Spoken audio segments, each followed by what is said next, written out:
Colleagues, if you could just mute your microphone, it will just assist us as we try to listen carefully to the people who are presenting this afternoon. And then, of course, when there's time for engagement, definitely you can unmute yourself and put your video on. But for now, if you could just mute yourself so that we don't have your background disturbance, should there be anything that you need to take care of while in this meeting. The other thing that I also like to ask is that if people could use the chat space actively as you listen to people and as people provide their inputs. If it's possible for you to also use the chat space actively, we will definitely engage with you in the chat space. And we will obviously also then convey any questions that you might have also to the speakers. So I think we are into 13:05, and so it's time to begin. And as people join us, they will be admitted into the room. And so without further ado, let me introduce Dr. Soraya Naika, who is the head of the Department of Education, Leadership and Management at the University of Johannesburg. And she is a custodian of this leadership conference as part of our departmental activities. And she's going to be doing the welcome into the conference, but also opening the conference to us. Over to you, Soraya. Thank you, Prof. Kat. I'm just going to try and share my screen before I begin, so that's out of the way. And if you can just confirm that for me. We can see your screen. Okay, thank you. So good afternoon, colleagues, and it's my very pleasant task this afternoon to extend a warm orange welcome to all the participants of the conference, which is entitled Leading Education for Sustainability. I thought I'd begin by providing a bit of background on the Sustainable Development Goals. And I'm just going to see if my slideshow is moving. And there you have it. I'm sure you're very familiar with this representation of the Sustainable Development Goals, very colorful, very beautiful, but very profound. So, colleague, there are 17 Sustainable Development Goals, and I'll come back to the slide, but a bit of background to the Sustainable Development Goals. The SDGs was the outcome of the United Nations Conference in 2012, which actually arose from the Millennium Development Goals of 2000. Now, you can go and read up a bit of the background about the Millennium Development Goals, because it started off with the need to eradicate poverty and hunger. And a lot of work was done with the Millennium Development Goals before it evolved into the SDGs. The SDGs represent a universal purpose to meet the urgent environmental, political, and economic challenges facing the entire world. And the end goal would be to create a safer and prosperous planet for all. So the Millennium Development Goals ensued, where representatives then from 70 countries formed an open working group. And this working group then came up with the SDGs. And they made 17 suggestions and adopted the 17 goals that were just seen on the previous slide in 2015. So one can say that it's relatively young, the SDGs, and I think the momentum is going to grow. And through initiatives such as this conference, I think it will be a stepping stone to gain momentum and awareness of the SDGs. Now, if we look at the representation, they do seem to be different entities because each one is a profound entity on its own. And sometimes if one focuses just on one, you know, and deeply. It might be just good enough as your life's mission. But one should also remember that they are connected, and one could see them as being connected and in such a way that they affect each other, whereas the success of one could then influence the success of others. Now, before I go on, I just wanted to, UJ considers itself as a leader in various dimensions, and we are often known as the 4IR University. But UJ is now a leader for the Sustainable Development Goals. And to attest to that, I'm just going to read out some stats where UJ is. UJ is proud to be ranked at first position in Africa for the work and commitment to the Sustainable Development Goals.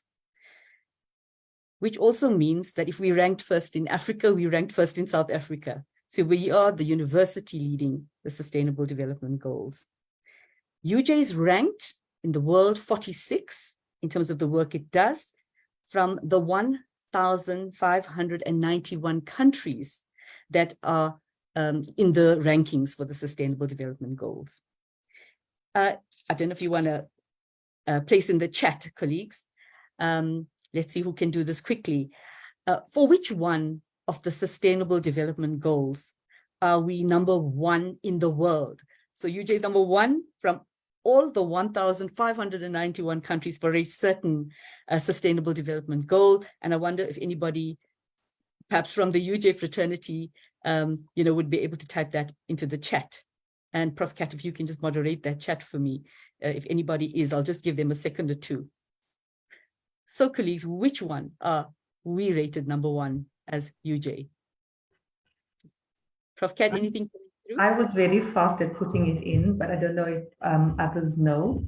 I don't see anybody moving. It's no poverty. We are number one for no poverty. There we go. University World Newspaper, 15th September 2023, and quite visible on the media. The University of Johannesburg in South Africa has been named as the institution that makes the greatest contribution in the world towards Sustainable Development Goal 1, SDG 1, aimed at ending poverty in all its forms by 2030. And I think that's a remarkable achievement. And maybe, just to say how it's translated into practice, in a very quiet and dignified way, there are food schemes to ensure that our students don't go hungry, that we address the needs of the poor in that way. We have many bursaries, and we have even staff bursaries for the students called the missing middle students, who some, the sort of a middle class earning category of parents. And now you will see UJ is going to do the Future Walk, all this raising funds just for our students. So I think this is an accomplishment. And if you can send some emojis and signs, if you are able to, and applaud for UJ, because I think we are a leader, a global leader. So I just got some other stats here. Besides being number one for no poverty, we are also a 17 in the world for SDG 5, gender equality, 40 for reduced inequalities, 44 for responsible consumption and production, 55 for quality education, and 93 for zero hunger. And with this current rankings, we have moved up places. So we also expect that because we are focused on this work, to move up many more spaces in the rankings. So just watch this space.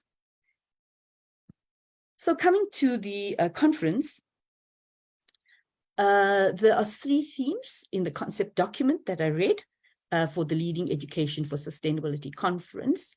And the 3 themes are leading sustainability consciousness, leading curriculum for sustainable futures is the second one, and the third one, leading green pedagogical approaches. Now, the common word to all the 3 is leading. And as leaders, we are advocates of change, we have agency, and we are gatekeepers. And if we are not going to drive this, colleagues from the top, we are not going to make as accelerated progress that we would like to make. So all of us leaders, please, this is very noble philosophy.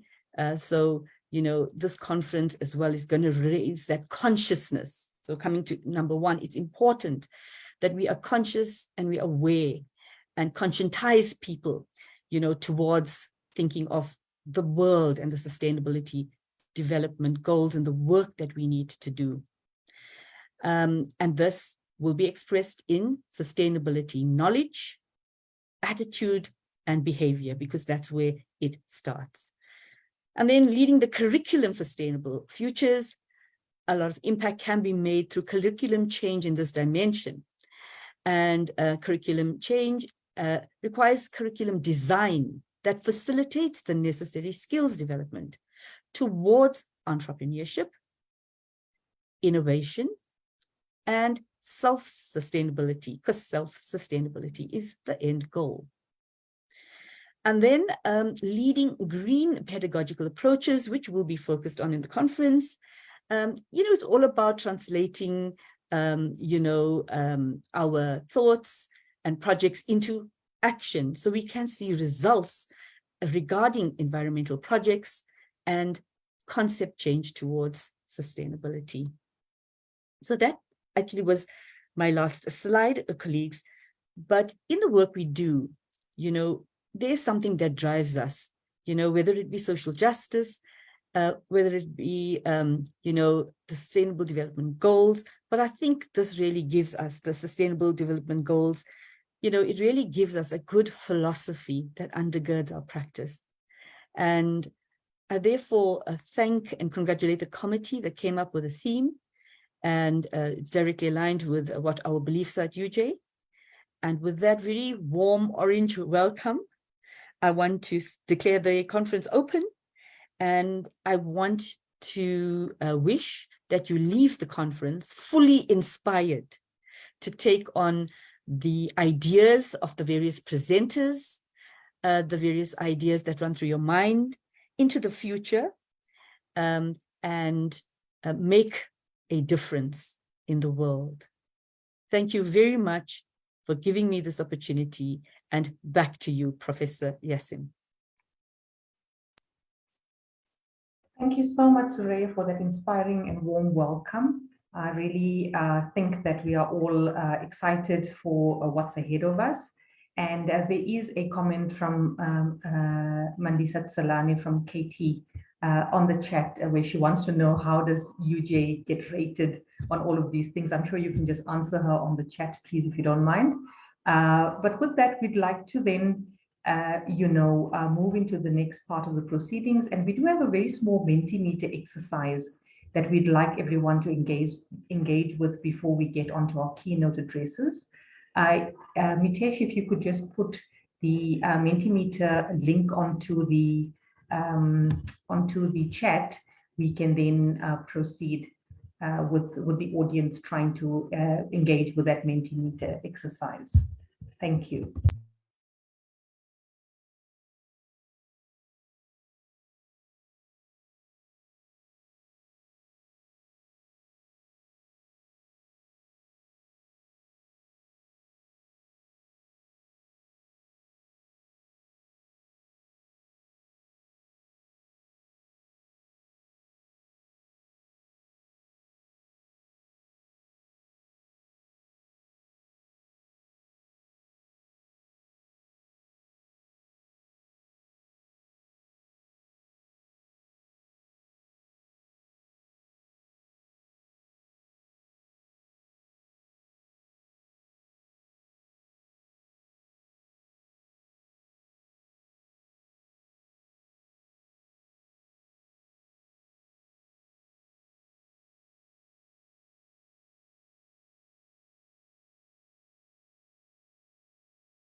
Okay, as you engage with the Mentimeter, it gives me great pleasure to introduce to you our keynote address by an amazing person who I just met this afternoon in the form of Dr. Njeri Mngwagiru.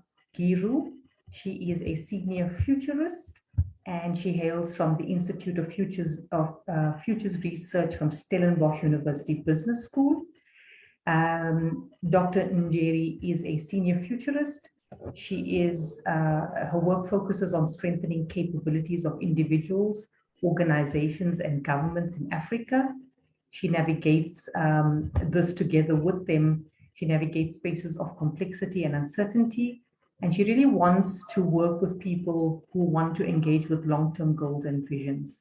Her research interests include leadership, organizational performance, knowledge, gender and diversity, inclusivity and transformation. She has a master's degree in international relations and holds a PhD in business administration. And she has worked with a wide range of organizations, both within her research, but also in higher education. And her main motive is to build organizational capacity, to engage with executive management training, policy, planning, strategy development, and program delivery. She works with a wide range of public and private sector to facilitate integrated strategic planning. And a lot of the work that she does is around evidence-based decision making and high performance to achieve desired futures. So with that, a warm welcome to you, Dr. Njeri. I apologize for putting you before our first keynote. It's just that he is struggling to get online, but I hope that you'll indulge us with your conversation, even though we've had to swap you around. Welcome, Dr. Njeri, and over to you.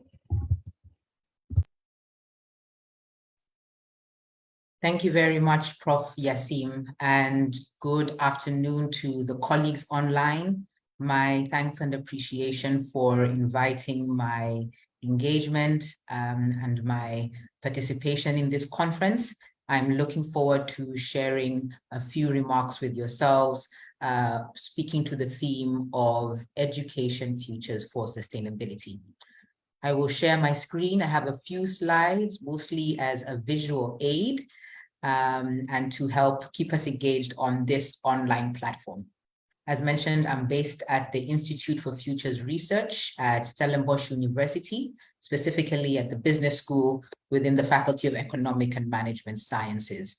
By way of a brief introduction of what we do, we are a research center associated with currently the only academic degree program at any African university that focuses on futures studies.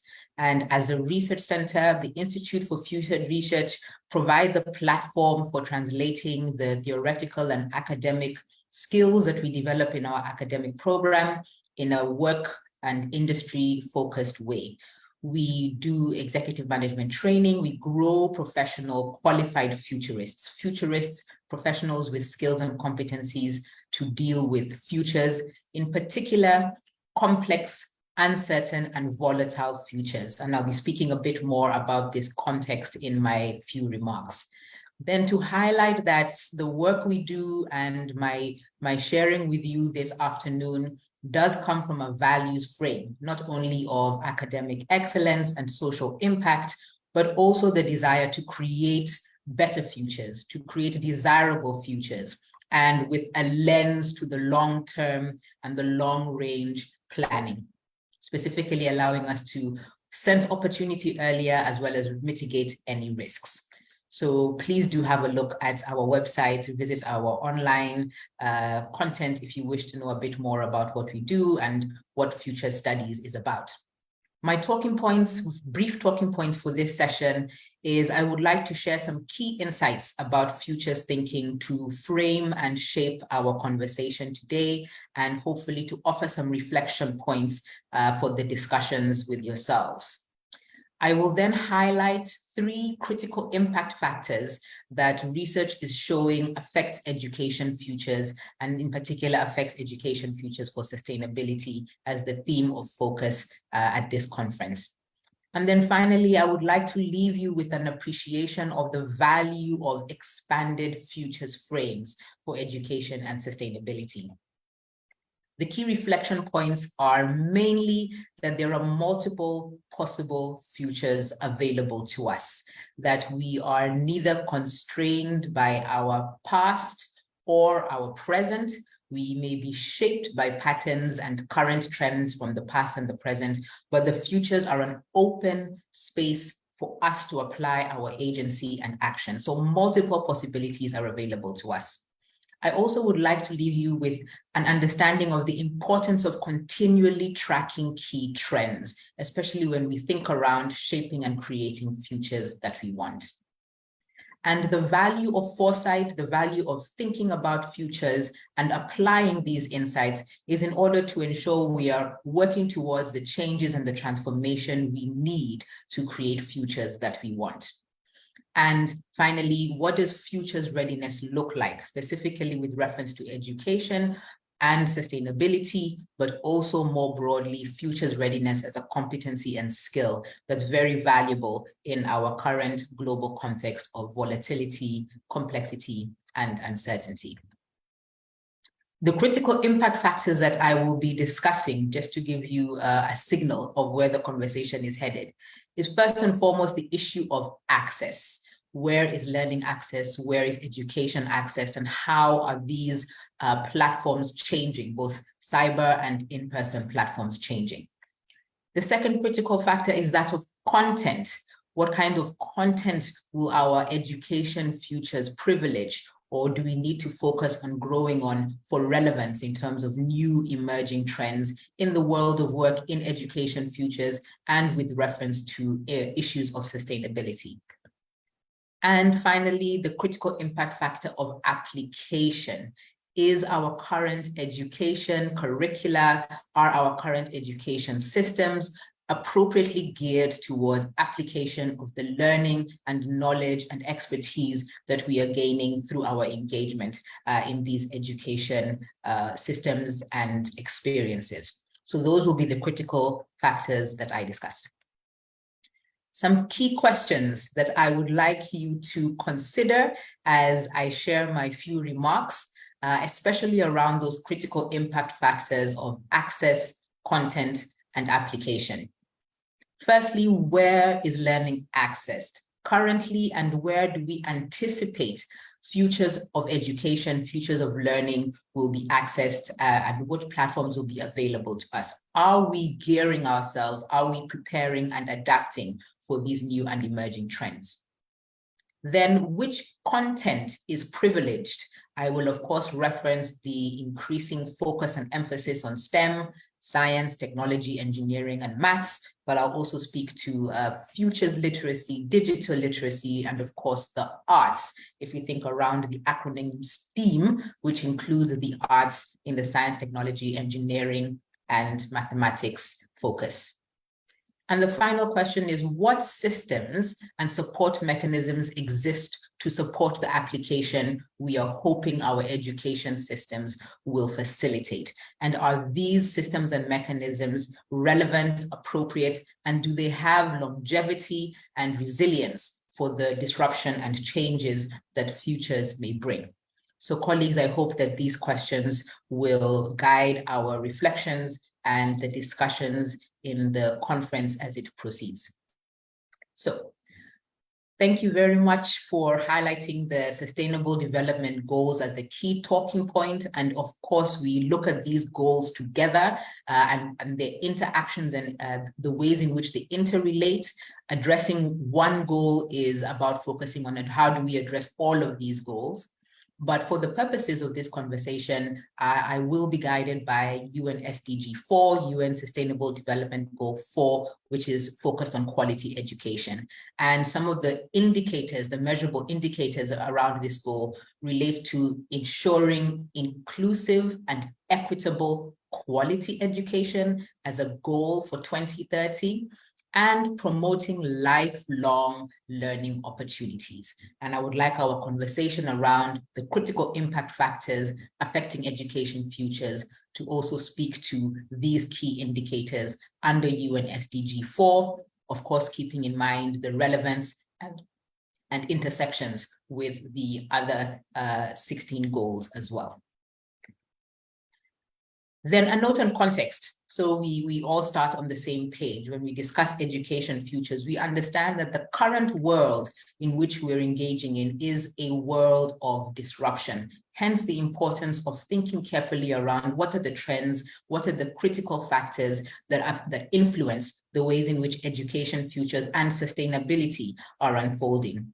It's a world of volatility, turbulence, but also innovation and novelty, new opportunities, new approaches, new ways of doing things. It's a world of rapid change, and it is a world of uncertainty as well. The common acronym that we usually use to describe this world of disruption is VUCA, highlighting the volatility, uncertainty, complexity, and ambiguity. There are other acronyms such as TUNA, which speak to the turbulence, the novelty, but also the acceleration of change. There's BANI, which speaks to the brittle aspects of the change as well. So these acronyms are simply a tool to help us understand and think around disruptions in the world around us. I mentioned this context because when we discuss future studies and futures thinking, this field provides us with tools and approaches to make sense of this world of disruption, this complicated, uncertain, volatile, and ambiguous world. Future studies and futures thinking approaches, when we think about the futures of education, assist us to anticipate what can happen, to be better prepared so that when we take action, the action we take is relevant, practical, and driving towards the changes and the futures that we wish to create. So the context within which we are discussing education futures is towards the UN SDGs 2030 and beyond, if we think of the African Union Agenda 2063, but also understanding that the current world is one of rapid change and uncertainty. Some key futures thinking principles when we think about education futures is that firstly, the purpose of future studies is not to predict the future. It's to create a desired future through better foresight and better long-term decision-making. And I would like to highlight some of these key principles of future studies and futures thinking as we have our conversation.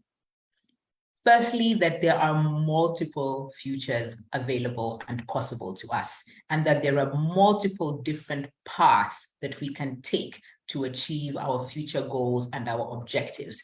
And our work as educationalists, as professionals working towards shaping and building futures we want, is to make sure we carefully consider what the options available to us are and what our capabilities are to make the best use of those options that are available. So to ensure we don't constrain or limit ourselves to particular narratives of what the future looks like, of what education is, of how sustainability can be achieved, but rather to keep our eyes, keep our thinking to the multiple possibilities available to us.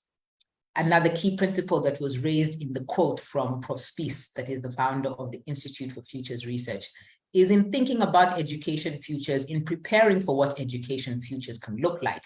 We're not aiming to predict the future. What we would rather do is work towards anticipating what the possibilities are and therefore making better decisions. So it's less about being right. We're not aiming to observe the environment and gather a lot of data, analytics, and information to accurately predict what education futures, what futures of sustainability would look like. It's very difficult, if not impossible, to predict the future accurately. Rather, we want to ensure that our decisions are influenced and expanded, our choice options are expanded by thinking carefully about the options. So our preparedness, our anticipation is enhanced. Then while we can't predict the future, we do have some agency. We can create the future. We can intervene with the current trends, we can reshape patterns from the past, and we can invest in the futures that we would want to see emerge. So the seeds of possible futures exist today. So while we can't predict, we do have some agency and some action, and therefore education futures are very much about how we engage in the possibilities available to us.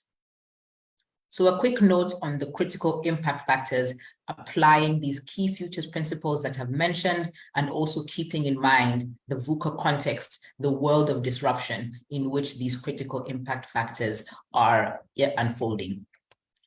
Firstly, that of access. When we think about education futures, increasingly the conversations, the discussions, the discourse is around, are we ensuring inclusivity, gender, disability, but also languages, so that a diversity of learners have got access to education.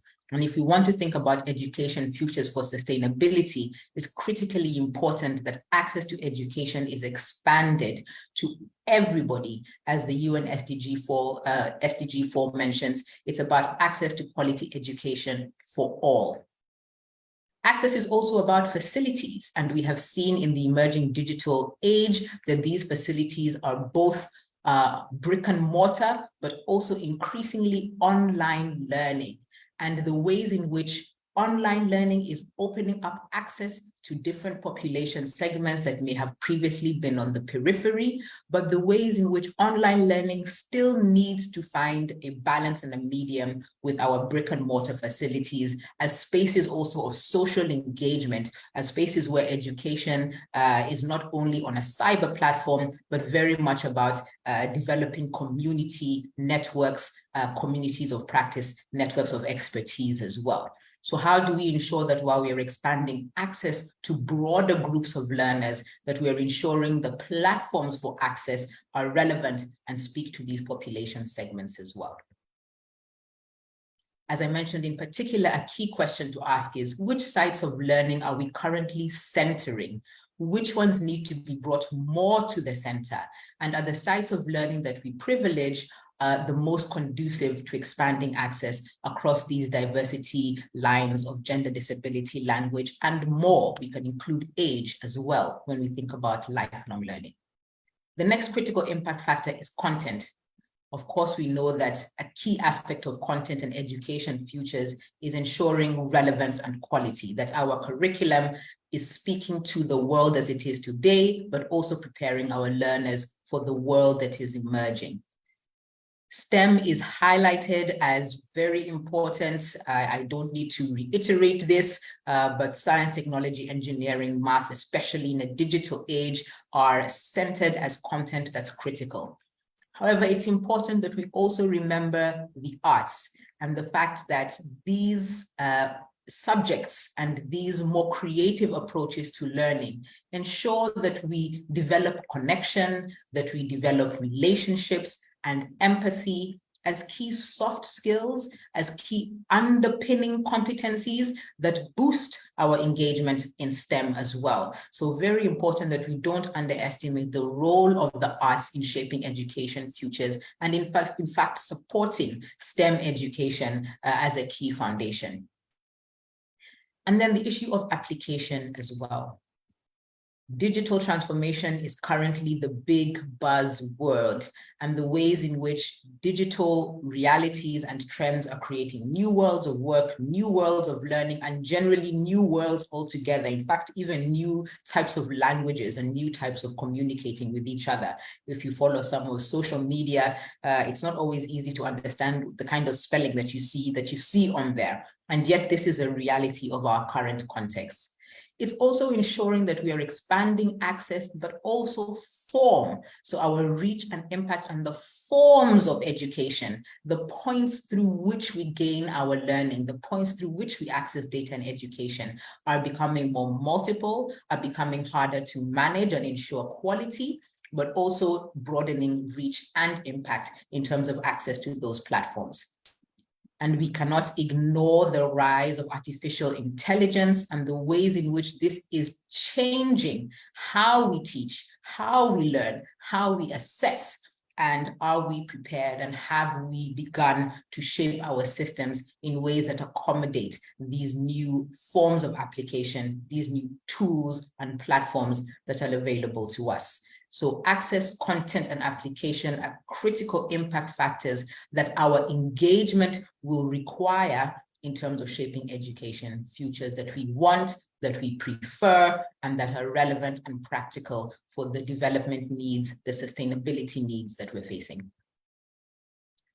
So what now what? So these are the critical impact factors. We live in a world of disruption. We need to think about the long term. How do we put it all together? My suggestion and the suggestion from the futures field is to broaden the ways in which we think about futures. We need new futures frames. This means, in practical terms, we need to expand our imagination, think more creatively, more broadly about what education looks like, how education can be delivered, where and to who education is delivered, and the ways in which we can creatively reframe some of the systems and processes currently in place to not only accommodate new trends, but to shape these new futures as well. New futures frames also demand broader and deeper analysis, as well as application of different lenses, so that we can see the world from diverse perspectives, including indigenous knowledge systems, as I mentioned, including the arts, but also the ways in which science, technology, engineering, and maths are interpreted or used in different ways across different contexts. So we need to broaden and deepen our analysis and understand the multiple lenses of education and sustainability in our world of disruption, which is extremely diverse and changing rapidly. So new futures frames are what is called for when we think around education futures for sustainability. A framework that I would like to leave you with as I conclude my few remarks is education futures will very much depend on our ability to mobilize diverse perspectives and alternative approaches, which will require both unlearning and learning of new skills, as well as reimagining and imagining anew what our world of education and sustainability could look like. And then very importantly, that we shape the conducive policy and support mechanisms that can accommodate the emergence of fresh innovations in order to expand our futures. And creating these new futures, shaping these new futures, responding to the trends of change around us will be dependent on how we mobilize our own agency and the actions that we take as broad stakeholder groups, but also as actors within international, local, and global communities where we hope to have the impact and where we hope to see sustainability take root. My final call to action is to bring enthusiasm around our agency and action, and to highlight that education futures are really in our hands. The anticipation, the preparedness, and the response is very much around how we choose to align ourselves and to take action towards creating futures we want and avoiding those futures we don't want. Highlighting again, content, access, and application as critical impact factors for our focus. I wish you all the best in the ongoing proceedings in this conference, and my thanks again to the organizers for inviting my inputs. I welcome you all to think broadly around the futures available to us and to work collaboratively and collectively together into futures that we want. Thank you very much. That was really thought-provoking and inspiring, Dr. Njeri. Really, I think that one of the things that you leave us with that's very critical is really centered around this misnomer that when we talk about the futures, is something to be predicted, as if it is something that's going to automatically happen. And we never really think about it as being something we are the custodians of creating. Putting together. There has been some dreaming in the chat, so I'll just share one or two of those very quickly with you, just so that you can see how people have engaged. A lot of people were talking about the current curriculum as it stands and why it's not fully implemented, because I think the conception of that curriculum is not a bad one, but the implementation of it has just never really taken off the ground. So the quality issue continues to remain with us as we move into the future. And Duduzile really would like to see that we implement quality education with what we deem as clear guidelines for what is quality. And I think quality being the major implication here, in many, many ways.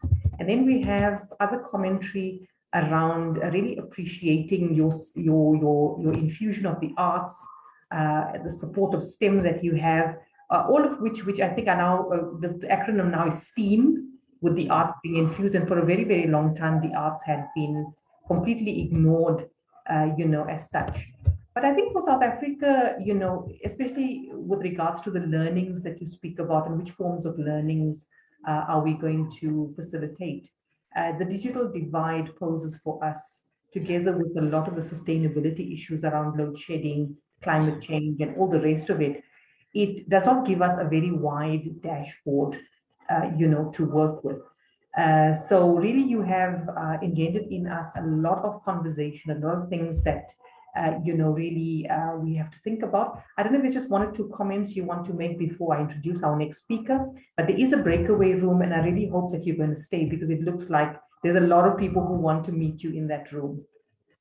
Thank you, Prof. Yassin. Yes, I will stay online and engage further. And just in response to the comments around quality, but also access and digital divide, is to highlight that seeds of possible futures exist in the world today. And these seeds will require our attention in terms of relevant actions. So improving quality is about looking at what are the seeds of quality education already in existence and how can we nurture this to the best possible extent.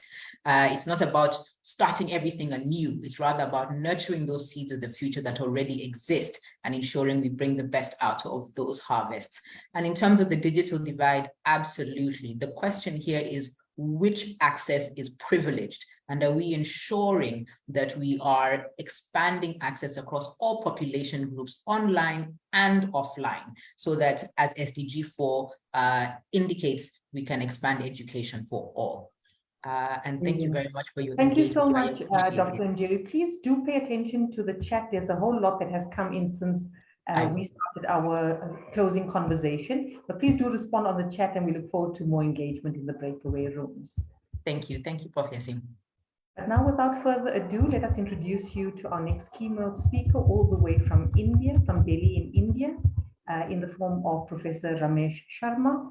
He is the Director of Human Resource Development Center in the Faculty for Instructional Design. He's also the chairperson of the committee to facilitate the adoption of MOOCs for Swayam, which is a MOOC platform of the government of India.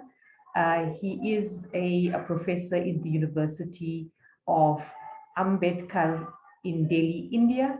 Previously, he taught educational technology at Wawasan Open University, Malaysia. He is an expert in open and distance and technology-mediated learning. He has been a visiting professor at Universidade do Estado da Bahia, the UNEB, Salvador Bahia, Brazil. He is also the honorary professor at the Instituto de Educación Superior Público Simón Bolívar in Lima, Peru.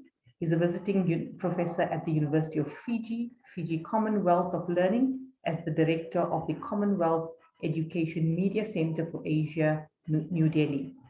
To add on to all of that, he is also the regional director of Indira Gandhi National Open University, India, and the director of distance education at the University of Guyana in South America. And also, he is in collaboration with us in our really famous SUSCO project, Sustainability Consciousness Project, which is also happening at the DLM at the University of Johannesburg. And with that, a very warm welcome to you, Professor Sharma. Over to you to inspire us with your conversation that is centered around embracing innovation to forge a more just, inclusive, and representative global governance, sustainable development within the G21 framework. Over to you, Dr. Sharma, Professor Sharma. Thank you, Professor Yassin. I'm very happy to join you at this outset.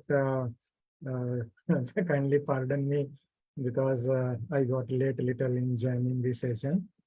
And I was having a look at the list of our colleagues who are here. And I want to say hi to Dr. Kezia from Tanzania. She's a very good friend. We have been working together for quite some time now. And I see Rufus is also there. So yes, she's so beautiful. She's there. Very good. Let me now share my screen.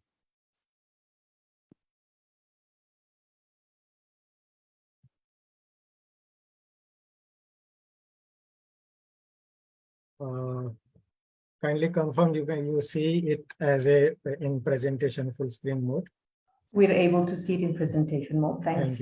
Thank you so much. So friends, welcome to this presentation on innovation and sustainable development in the context of G21 now. And I'm very happy that I've got this opportunity to interact with all of you, because they just now concluded G20 in New Delhi just few days ago. We are very happy to have African Union. So now it has become G21. And the relevance is that in today's interconnected world, this group plays a crucial role in addressing global changes and fostering cooperation among major economies. So here we would see that on how innovation and sustainable development intersect within the G21 framework. And particularly those of you may have some idea about it, that this group comprises world's largest economies, collectively responsible for a significant portion of global GDP and population. As innovation drives economic growth and sustainable development, safeguards our future's planet. So their convergence is pivotal. And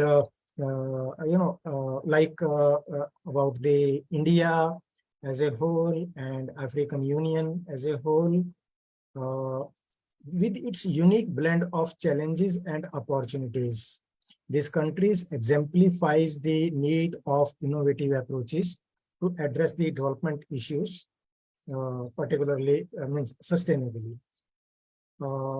And one of the examples I would like to give here about this innovation, I have posted a link on the chat box. This is a platform, and that is my course, Introduction to Virtual Reality. Maybe in the next semester when it is on offer, I would like to welcome all of you. Perhaps you can join still now, I think, that enrollment if it accepts.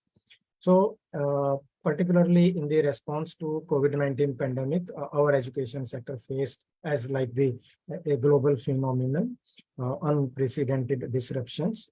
And to ensure continuity in education, innovative solutions like ODL, open and distance learning, it gained prominence. So the platforms like Swayam, which is a study web of young aspiring minds, the full form of this platform. It offers free online courses, and Dr. Nazeri mentioned about online education in her opening remarks. So these kind of platforms, they exemplify their commitment to using innovation to ensure inclusive education even in challenging times. And in this context, the G21 group enhances the scope for sharing and scaling such innovative educational models across member countries. So this is an overview of G20. It is an international forum comprising now 21 major economies. We include European Union and African Union as single entity. The primary aim is to address global economic change challenges and promote international financial stability. Now the statistics would be a little higher, but the group collectively represents around 85% of global GDP, and I think more than 2/3 of the world population. So the various members, as you can see in the slide, Argentina, Australia, Brazil, Canada, China, France, Germany, India, Indonesia, Italy, Japan, Mexico, Russia, Saudi Arabia, and South Africa is included. Now we have the African Union, so the 54, 55 countries all included, South Korea, Turkey, UK, US, and the EU as such as a single entity. The role here is that it serves as a platform for high-level discussions on key economic issues, including financial market stability, trade, and investment. So it plays a significant role in coordinating policies among member nations to mitigate economic risks and promote sustainable growth. So this group is committed to promoting the UN SDGs, which address social, environmental, and economic challenges. And this commitment underscores the role of innovation in finding solutions that balance economic progress and environmental preservation. I would like to highlight, say, like 2 examples here, that this group has recognized the need to align global financial systems with sustainable development objectives. So initiatives like we say it G21 sustainable finance roadmap to aim to promote sustainable investment, risk management, disclosure practices, and like that. So it contributes to the overall SDGs there.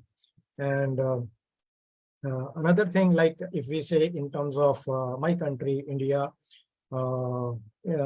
India has emphasized the importance of inclusivity, equitable growth, environmental protection, and by leveraging its demographic dividend, because we believe that in India, we are in an advantageous position of the majority of the population is the younger population, so that population dividend, it helps us in demographic dividend.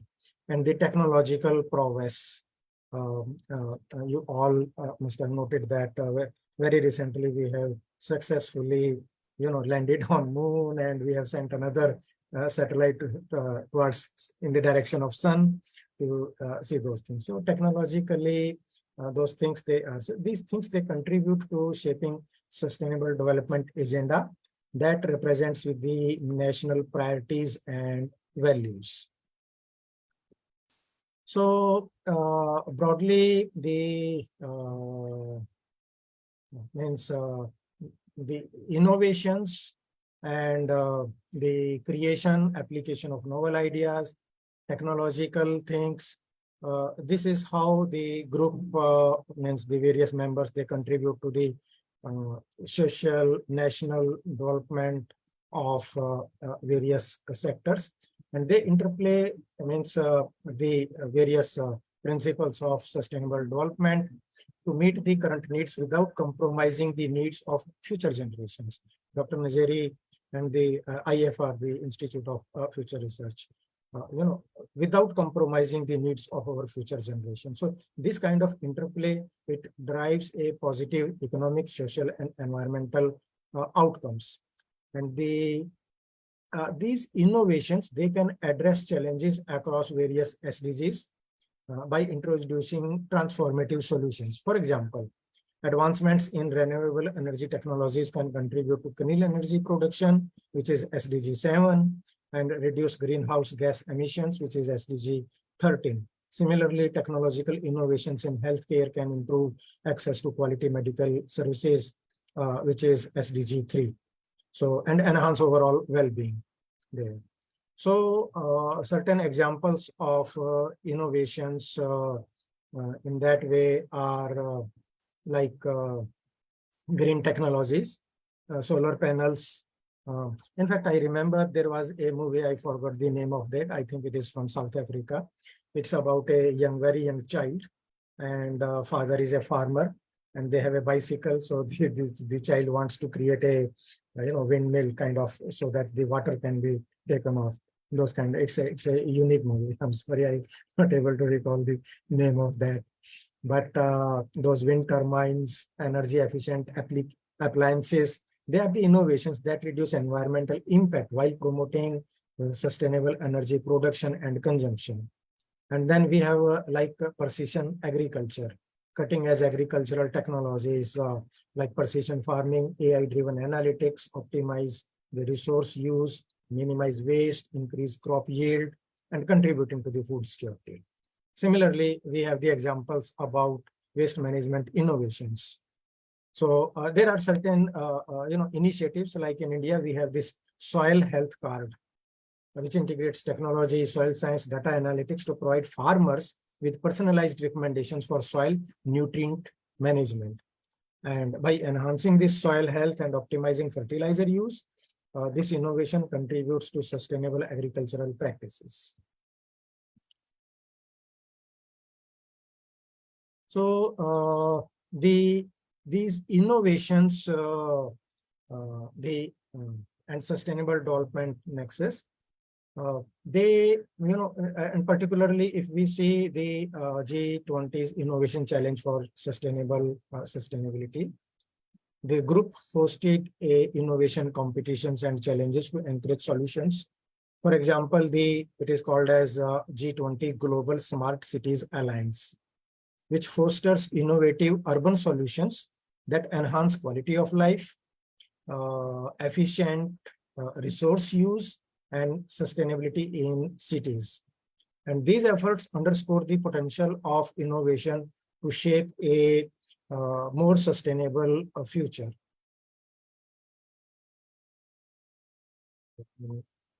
Let's go to the next slide. Okay, so SDGs, as established by United Nations, they provide, as we know, a comprehensive framework to address the global challenges, including poverty, inequality, climate change, and many more. So within this G21 context, member countries collaborate to align their policies and actions with SDGs, recognizing their importance in achieving sustainable development. And in that case, I can cite my country. We have made significant strides towards achieving these goals with notable progress in areas like poverty reduction, gender equality, and renewable energy adoption. There are certain government initiatives like we have one this Swachh Bharat Abhiyan, means we can say the Clean India project for clean sanitation. And there is another, it is called as the Ujjwala Yojana, means a kind of a clean cooking project, which reflects our commitment to ensuring inclusive and sustainable development. So, and then there is a program which is launched by Indian government, which focuses on providing health coverage to vulnerable populations. So it integrates technology for efficient beneficiary identification, hospital empanelment, and claims processing. And this innovation promotes equitable access to quality healthcare, which goes to SDG 3 and reduces financial strain on low-income households. There is another example for the innovation for SDG impact is that these member countries, they collaborate to pool resources and knowledge for SDG implementation. And that is like the action plan on 2030 agenda for sustainable development. So here the technology transfer, capacity building to address common challenges and promote the sustainable development globally. That is the issue. So then a very serious issue. I think it's one of the prime concerns around the globe. And here the group holds a pivotal role in global climate change discussions due to its economic significance, collective influence. Member countries include major greenhouse gas emitters, engage in dialogue to strategize and collaborate on measures to mitigate climate changes. These efforts are essential for achieving the goals set out in Paris Agreement. And then like innovations play a very critical role, like from sustainable transport solutions to carbon capture technologies. Innovative approaches can significantly contribute to reducing emission, increasing energy efficiency, and promoting sustainable land and resource management. I'll quote here two examples. One is our country's push for, like we call it as the solar power revolution. So, and there is this scheme, it is called a KUSUM, KUSUM scheme, which encourages farmers to generate solar power on their lands and reducing dependency on fossil fuels and bolstering the rural income. So this initiative aligns with both climate goals and sustainable development by promoting clean energy access and rural empowerment. Then there is another mission of the group which aims to accelerate clean energy innovation through research and development. So the resources and collaboration, they are mobilized, and then the work is carried out in that direction. Similarly, the renewable energy sources such as solar, wind, hydro, geothermal power, they offer clean alternative to fossil fuels and mitigating the environmental degradation and reducing carbon emissions. So their adoption is essential for achieving sustainable energy production, improving the energy access, and combating the climate challenge. Here, I would like to quote one of our project. It is called as India's floating solar farms. The innovative use of water bodies for floating solar farms addresses the land scarcity and maximizes the energy production. So we have one such floating solar farm park in Kerala, which is the southernmost state of India, and just on the Indian Ocean. It's a we popularly call it as the God's own country. Very beautiful. I invite you to visit Kerala. It is one of the largest in the world, and showing how innovative design and integration can optimize renewable. Then there is another, the G21 group collaborate. There is an initiative, it is called as Innovation for Cool Earth Forum, ICEF, to foster international collaboration or cooperation in clean energy research and development. Then we have the Digital Innovation for Inclusive Group, which encompasses the technology such as Dr. Nazeri also in her speech mentioned about artificial intelligence. And I noted that someone typed into the chat box about blockchain, Internet of Things, etc. So these innovations can empower industries, enhance efficiency, and drive economic growth while ensuring inclusivity by reaching the undeserved populations. So here, I'm so sorry, Prof. I'm so sorry, Prof. You have about a minute left.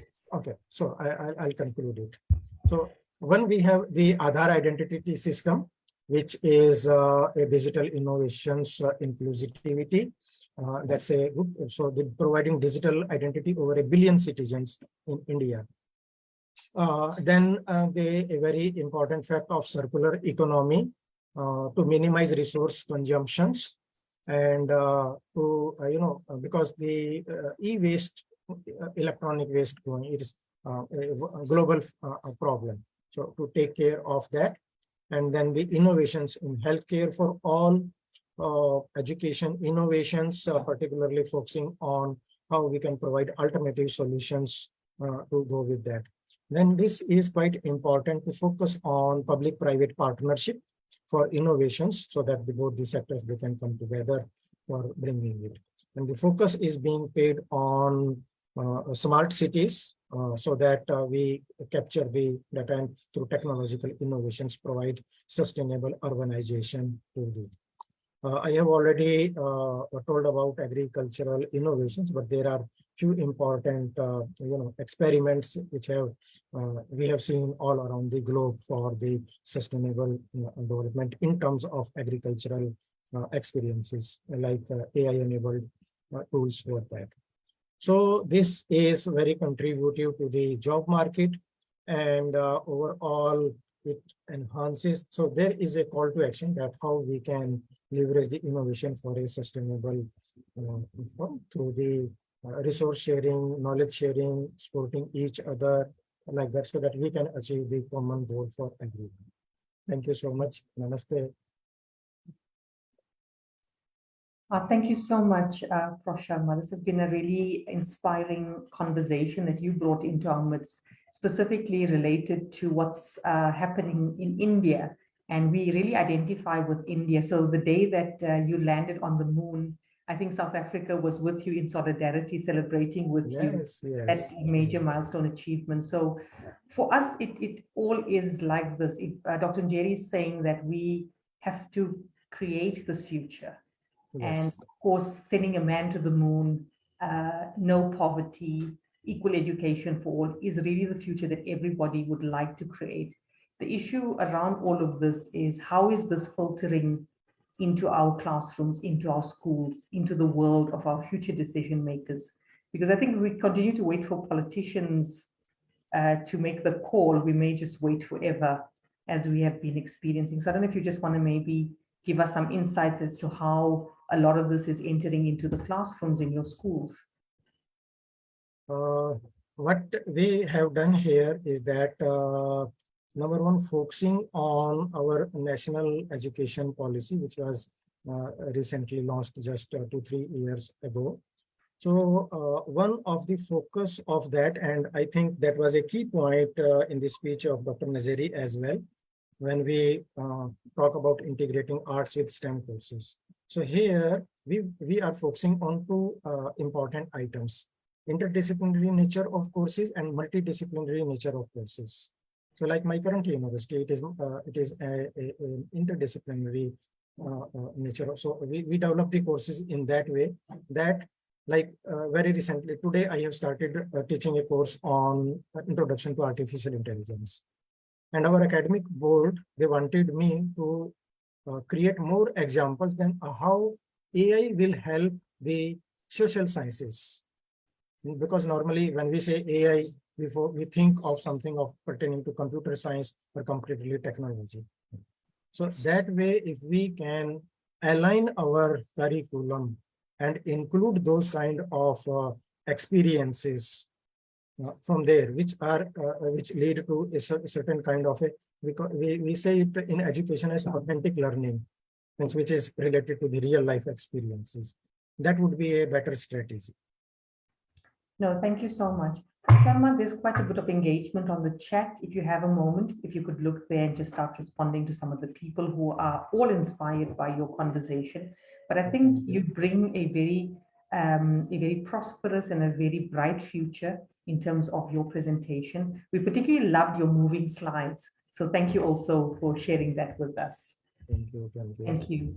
So now, without further ado, let us introduce our next speaker, who is somebody that is quite close to my heart because we've worked very closely together.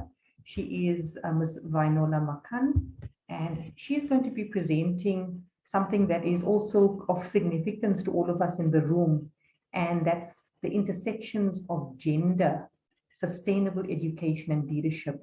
And as you would know, our grapplings around the gender issues, and one of the SDGs being around gender equality. Vainola brings with us a feminist and a sustainability activist perspective. She has worked over the last 30 years in really leading grassroots women's organizations. And I want us to particularly pay attention to some of the conversation that she will have, because the girl child in our schools have particular issues that I think as leaders we need to be particularly cognizant of. She has worked with various environmental organizations and feminist institutions.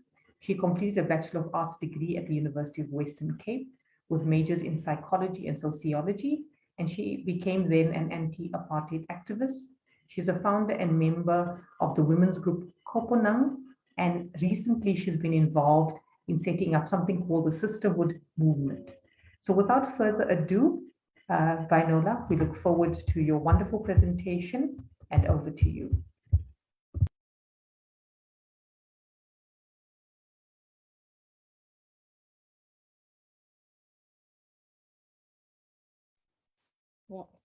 Wonderful, yeah, wonderful, Kat. Thank you very much for the opportunity as well, and thank you for the other presenters that has come before me. Is it possible that I can share screen something?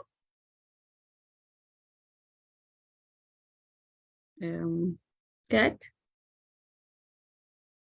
There's a green button at the bottom of the screen, Vainola. It will allow you to share from there. Okay, all right, great. Just want to do that.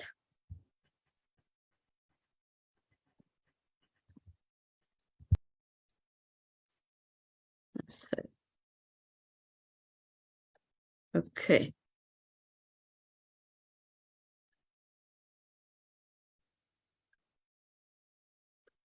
Yeah, I've also just sent it to you. There it is. Okay, let me try and see if it's come by email. I can share from my side. That's no problem. There's nothing. Oh, there we go. There's nothing yet, Vainola. There we go. And just open. Waiting for your email to come through, but you can start so long, and when your email comes through, I will start sharing. Okay, great. Send.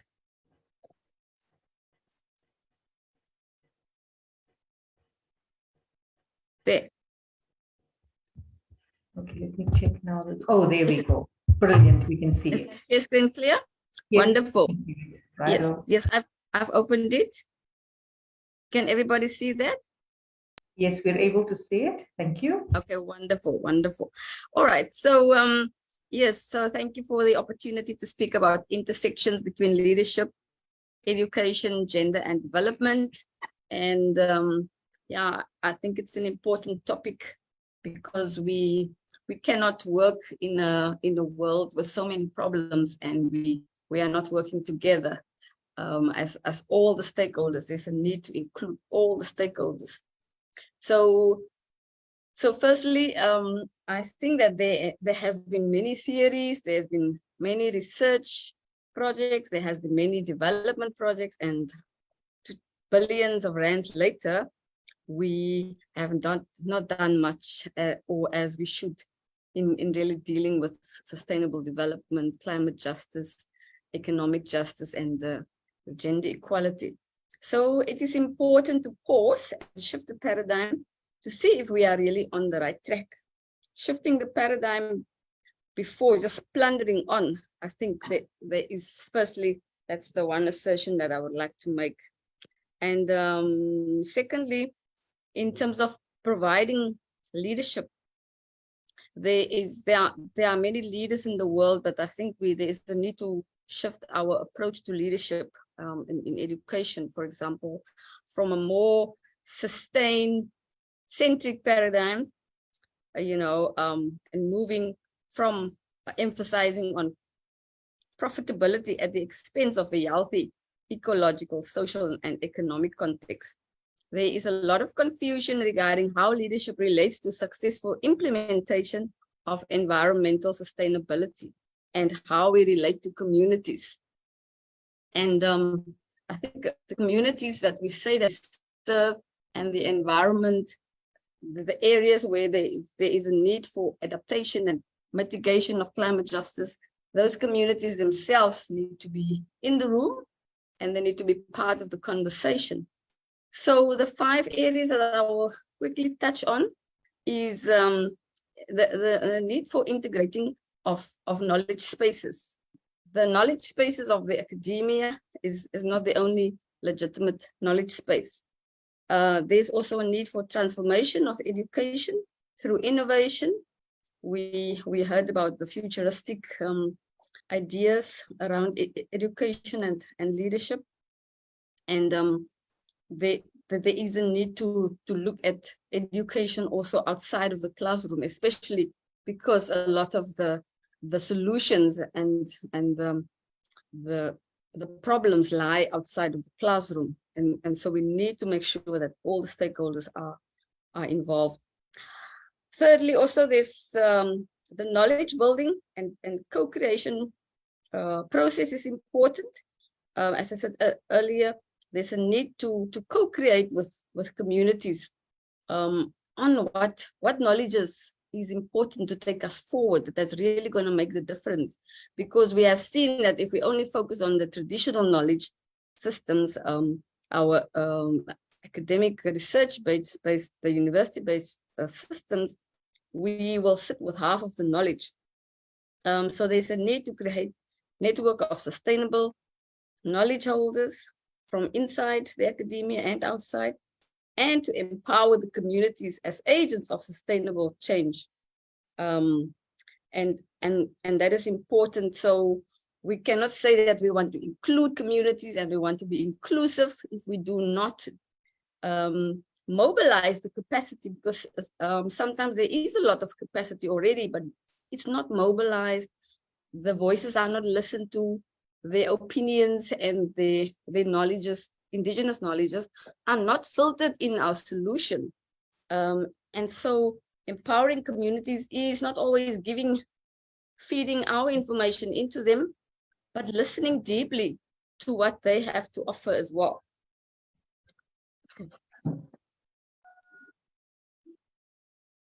So yeah, and I mean, it has really practical implications. For example, our agriculture. What are we planting? What makes us happy and what makes us healthy? What are people eating? What are the vegetables, the rice and the corn that they are eating? What's important to them culturally? And then we can develop with them, we can develop sustainable methods based on what is important to them. Otherwise, we will create solutions and we will go over their heads. So I also would like to just talk shortly about the leadership and sustainable development in terms of the curriculum. What shapes the curriculum? It is important to have all the stakeholders' experience included and the participation in the curriculum maximized. What do we need to teach our children? Is it only the scholars that has completed their studies at university that has can have an input? I think that also there is a need for communities and activists to also input in what need to be taught to our children and in our students. What language do we use? Is it exclusive or is it inclusive? How do we talk to those that we want to make a difference to? How do we talk to those that we are researching in order to get the solutions? Are we able to talk to them in their own language, or are we talking to them in jargon and make them feel inadequate if they do not understand our jargon? Do we have a longitudinal approach? What's the best way to stay in touch with you? We need to have a longitudinal approach, which means that our solutions must have long life. It must also include the thinking of our children. There is an important quote that says, we didn't inherit the earth from our ancestors, but we borrowed it from our children. And so our plans, our research, our strategic thinking must also include the lives and the future of our children.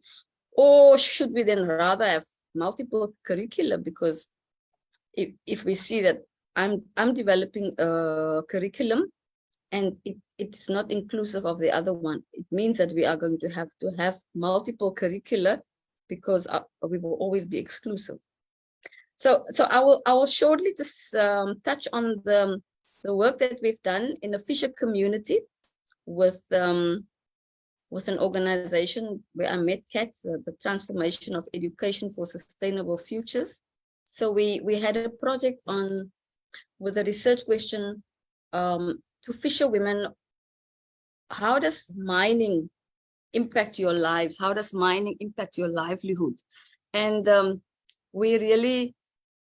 question itself was difficult for them, because they said nobody has ever asked them to answer a question like that. And just through that research question, we realized that we need to do this in a co-creation way. And so we started with artwork. They started mapping their experience. We did some drawing, and then they felt comfortable of sharing on the basis of what they have drawn. So the language and the text that they used was in their own language in a sense. And we could also, those women who are not literate or who have a low literacy, they could also participate, because based on their drawing, they could also tell their stories.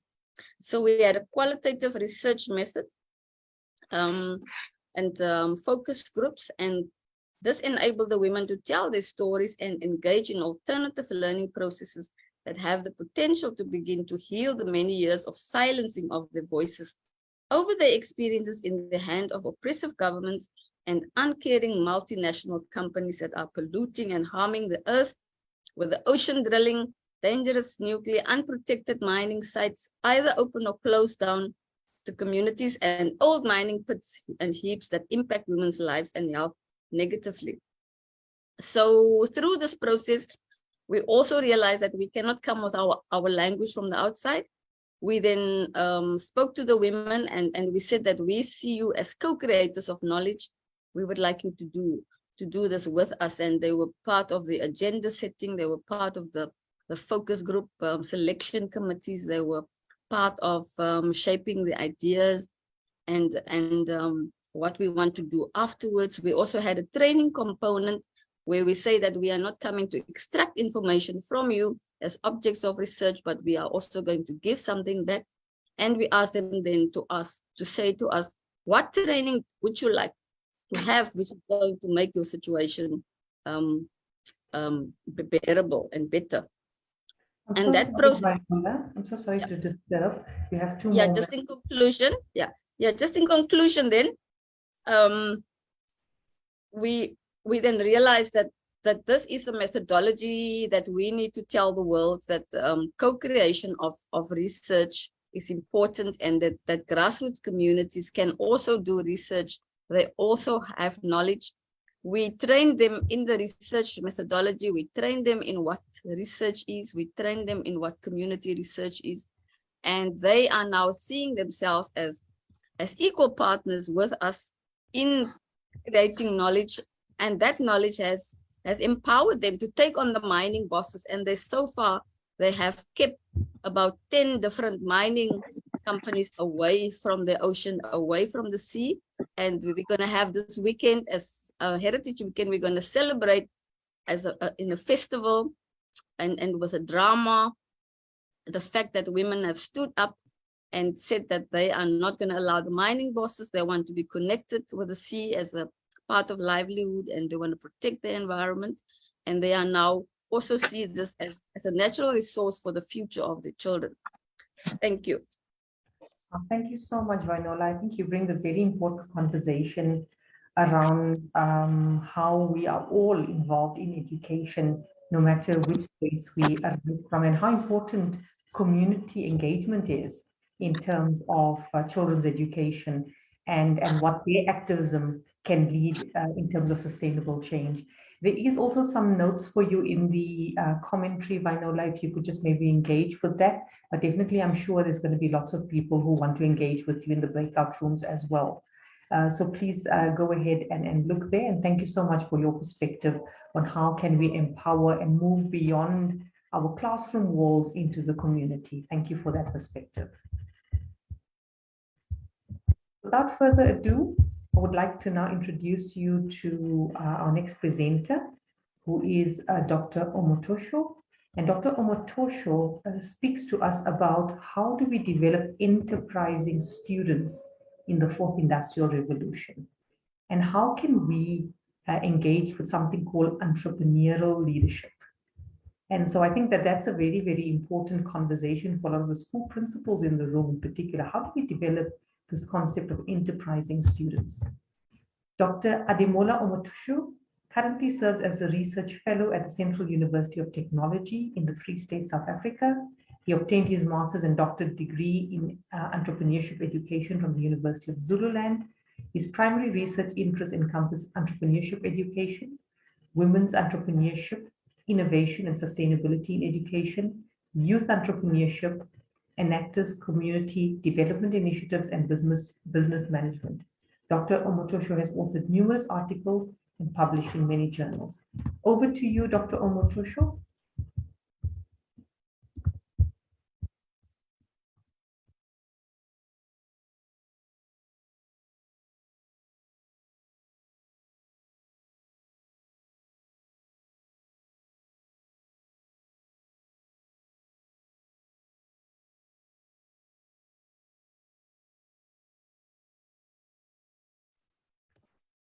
Thanks, Rufus. We can see your screen.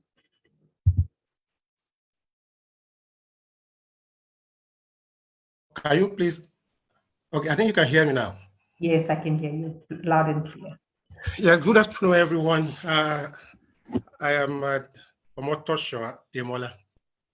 So I'm here to present this conversation that revolves around developing enterprising students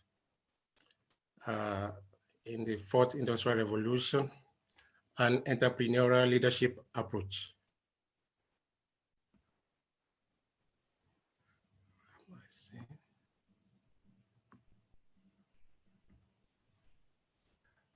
But I'm not seeing my slide on the screen. What could have happen. We're able to see your slide. We're able to see it, Rufus. If you go to the Okay. next, if you go to the next slide, let me see if I can see it. Just go to the next slide. Is there any movement? No movement at the moment.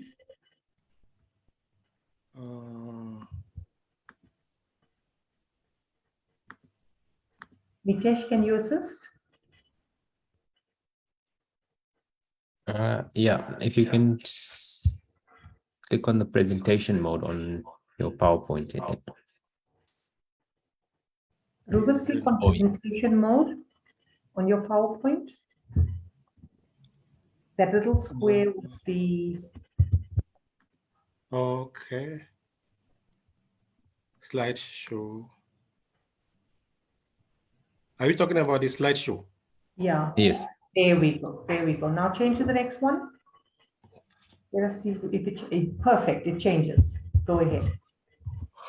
Okay, yes. The conversation revolves around entrepreneurial leadership. How do we develop enterprising students in our schools? The fourth industrial revolution is fundamentally transforming the way we live. And it is essential that higher education institution prepare students for this new era. So this conversation aims to explore the implications of the 4IR in the South African basic education sector and how the sector can incorporate the global best practices into its teaching and learning process. So in other words, the long and short of this conversation is that school leaders and educators need to acquire globally relevant skills such that they could transfer these skills to students under their tutelage. So before I proceed to the, in this conversation, it is essential to address this question. What do we mean by enterprising students in this context? What do we mean by enterprising students? The term enterprising student does not simply apply to students who anticipate starting their own enterprise. Rather, it includes students groups who possess essential skills such as creativity, innovation,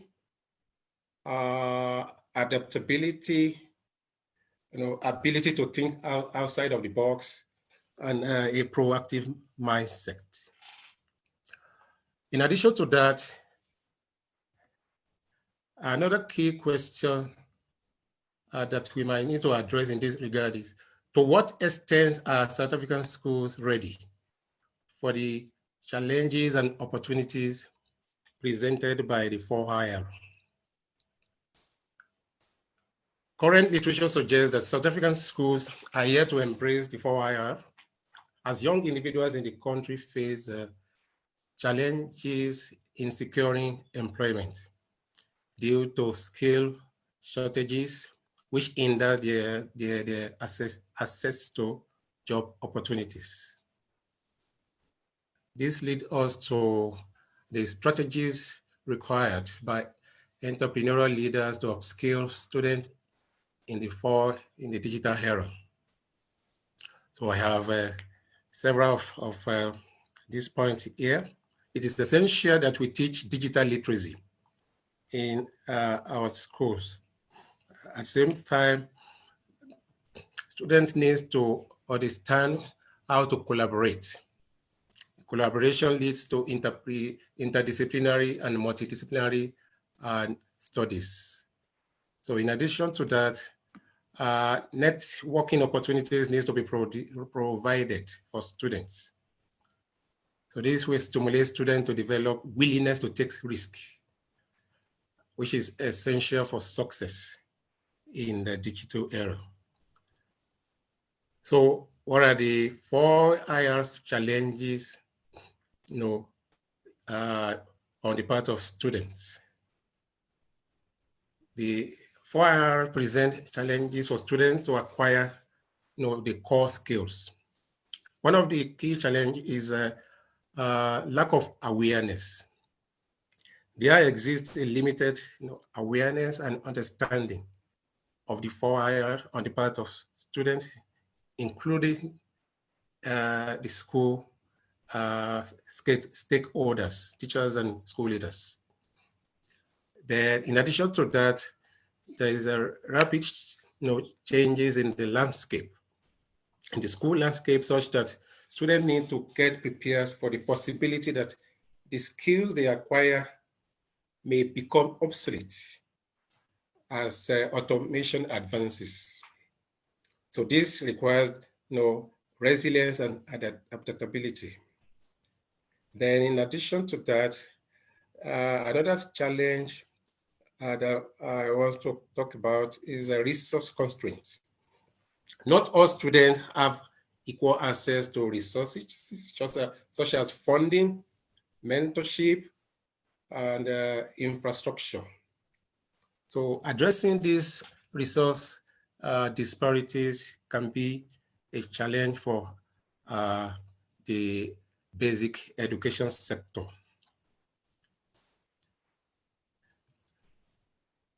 I think I've skipped a slide. There is a slide that has to do with the strategies for, okay, I've addressed that.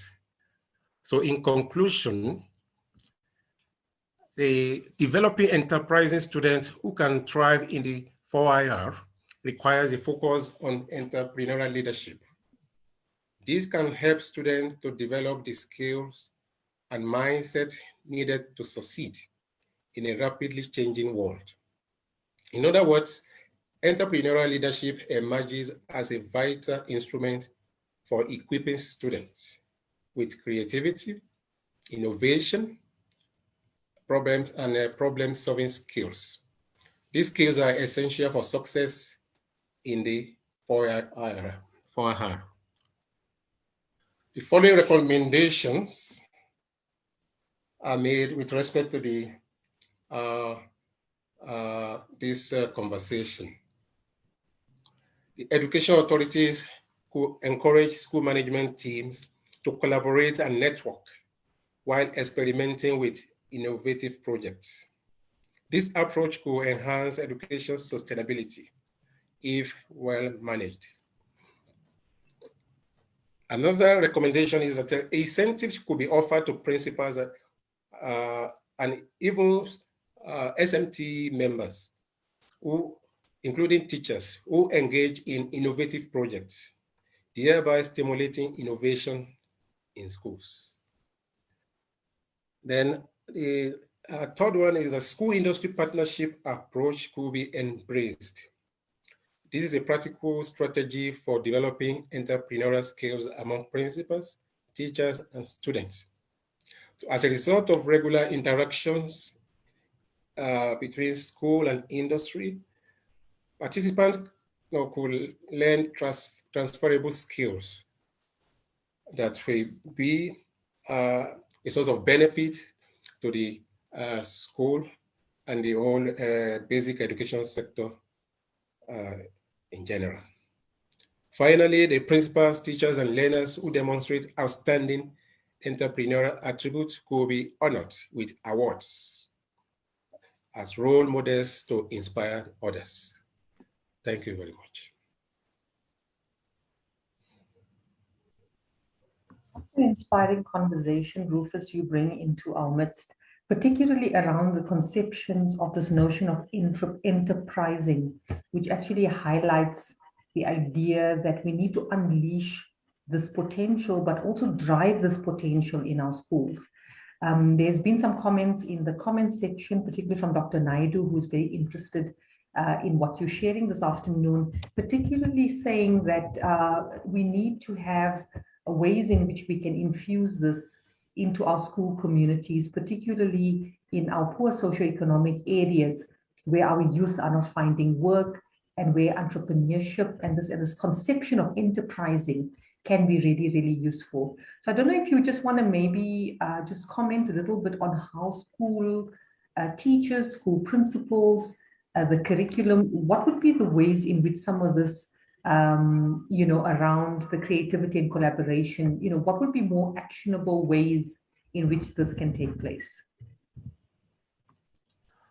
When we talk about collaboration, is another way of creating borderless schools, where Borderless schools. yes, where principals could interact with each other across districts, across regions. For instance, if there is a successful innovation in a particular school, that's that achievement could be shared among principals for others to learn from. So in addition to that, principal could partner with corporate organizations. Corporate organizations are known for very diverse categories of sustainability strategies, which are currently unknown in the education sector. So these strategies are required to ensure that the education stakeholders could develop the skills that they need in order to help students survive in this digital era. Thank you so much, Rufus. That's a very useful tip in terms of borderless schools. In other words, how do we collaborate, not just engage in collaboration amongst our learners, but also how do we, as leaders in school and as teachers in school and as communities, collaborate together in order to be able to capitalize on some of the enterprising endeavors. Thank you so much for that lovely conversation. There is some comments for you in the chat, Rufus, if you want to just maybe look there while the next presenter prepares.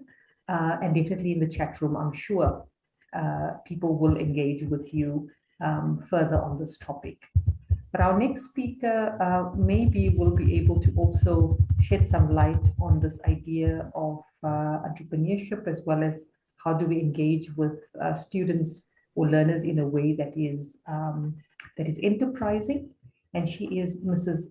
Mokoteko Sithole. She is a UJ PhD candidate, and the title of her presentation is Bridging the Gap, Utilizing School Food Gardens as Third Spaces for Repurposing Learning Through Green Pedagogies. Ms. Sithole is currently working as a Deputy Chief Education Specialist for monitoring of standards. She is a member of the National Training Team for Coding and Robotics. The NETT is responsible for coding and robotics training and orientation for subject advisors in the Limpopo province, and the teachers for piloting schools, and they monitor and support the implementation of these new technologies at schools. She is a physical science and mathematics teacher, used to be a departmental head, principal and senior education specialist in the Capricorn Limpopo district before she joined the Monitoring of Standards Sub-Directorate under Quality Promotions Directorate in the Limpopo province. She holds a master's degree in education leadership and management, and right now she is currently pursuing her PhD study entitled Teachers Leading Third Space Learning, School Food Gardens as a Conduit for Education for Sustainable Livelihoods. Over to you, Kathy.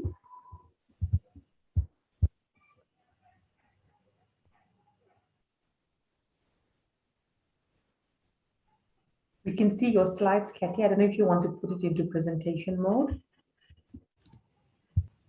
Okay, thank you very much, Prof.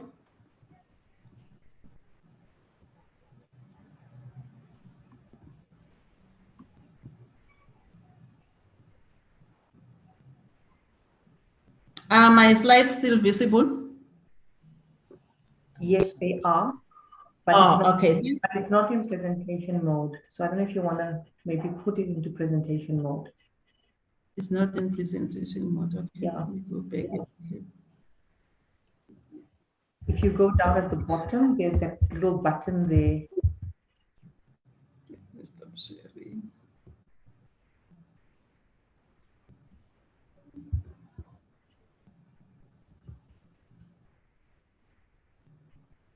Otherwise, you can present as is, it's fine. That's fine, continue. Is it okay now? It's okay, continue. Okay, no, thank you very much. Good afternoon, Prof. Katz, my supervisor and the program director, all panel members and all participants and everyone who presented before me. Thank you very much for this opportunity for me to share with you our research, which is the bigger research is about the teachers leading third space learning, school food garden as a conduit for repurposing education for sustainable livelihoods. We wish that our research will bring necessary change to help education leaders to create an environment that will allow learners to create livelihoods after schooling. Majority of us, we are used to traditional ways of teaching where we expect that the teaching or learning should happen in a four-walled classroom. What if we can look for other pathways that can help in creating another space where teachers can repurpose the curriculum for sustainable livelihoods?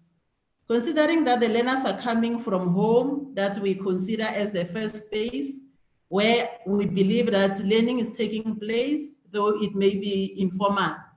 And when they come to school, they are in a classroom, which we call our second space of learning, where we consider the learning there being formal. What about creating a space where the first space and the second space can be combined together, and the learnings from home, which means the indigenous knowledge and the curriculum knowledge that the learners are acquiring at school, can take place or can be combined. So I titled my presentation as Bridging the Gap, Utilizing Food Gardens as the third space for repurposing learning using green pedagogies. There is a myth that the way to sustainable livelihoods is through university qualification. Most of us, when we were still growing up, we were encouraged to study hard so that we can go to universities and come back and work or be able to create or live better lives. There is nothing wrong about getting a university qualification. But what about those that are not able to get a university qualification or to even get employment? What skills can they learn to be able to create better lives for themselves, whether they pass matric or they don't pass matric? In our country, unemployment rate is generally is at 33%. But when we zoom into youth unemployment, we can see that the percentage is very high. There is around 47%. Besides that, we also have challenges with dropout rates, where our learners are dropping out of school before they even reach matric, which is at 44%. And our grade 4 learners, the recent report that reported that our learners cannot read with meaning in grade 10, which is at 82%. And the last one, remember, we are saying when you go to the university, when you come back, you will be able to create livelihoods. Access to university is at 23%. This high rate of school dropouts, which is at 44%, and the challenge of learners who cannot read with meaning brings it to us the question. I'm sorry. Hello? Your slides are not shifting. So I think you're on the second slide, but we can't see the second slide. You're not shifting. You cannot see the second slide. The effectiveness of current education system. No, we can't see the second slide. Maybe if you go up to slideshow, you know, on the top menu there, it's a slideshow. Now we can see it. Now we can see it. Thanks. So you can see when I'm not sharing. Now I can see it, yes. Okay. I was still saying that the unemployment rate that I've mentioned and the dropout rate brings to the question if maybe there is a possibility that we can repurpose education that maybe can assist our children to survive and create the quality life they wish to have. And the quality education is rooted in the, are you able to see the third slide? Yes, we can see it. Thanks. Okay, all right. Okay, it's rooted in the UN Sustainable Development Goal number 4, which is about quality education. For the country to attain quality that is required in SDG 4, drastic actions have to be taken. New pedagogical methods may be a solution, like green pedagogies, which is an educational approach that places a strong emphasis on environmental awareness, sustainability, and ecological principles within the learning process. These green pedagogical methods for teaching may bring hope to the situation, and they are developed through or in the fields of school subjects that include practical hands-on activities that are suitable for repurposing education. When we refer to school subject, we mean all the subjects in the school are able or can be able to use the green pedagogies, because the learning activities there are structured in accordance with the principles so that the learners can participate and work together in an innovative and practice-focused teaching learning environment. This green pedagogies mirrors the SDGs aim to ensure inclusive and equitable quality education while integrating sustainability principles across various facets of life. COVID-19 has reminded us that the classroom cannot only be the only space where teaching and learning is happening, but there is a renewed focus on teaching learners outside the classroom. So school food gardens offer that space to apply the green pedagogies. The depth of education crisis worsens year on year, and unemployment levels increases and progressively show a future that is doomed. The condition is referred to as ticking time bomb. If the education should equip learners with skills to escape poverty, different pathways has been suggested or have been suggested by the Department of Basic Education that maybe if we can refocus and look at other ways or other pathways that are academic, vocational, and occupational, rather than focusing on academic only. Maybe the streams may offer diverse options for skills development and to improve education for sustainable livelihoods, which can help the learners not to focus more on going to the universities, but also to think of creating their own jobs, or maybe going to work for other companies because of the skills that they have acquired in schools. Despite the school principal being the instructional leaders of schools, it is more probable that the teachers as agents of change are better equipped to repurpose the curriculum towards better life options. When we look at repurposing education, I think teacher leadership is a cornerstone for this repurposing. So if leadership opportunities can be provided for teachers so that they may utilize their strength to promote new teaching methods, knowledge, and skills, and sharing with other members the tasks that will help the school to improve or to create better sustainable livelihoods for the learners in future.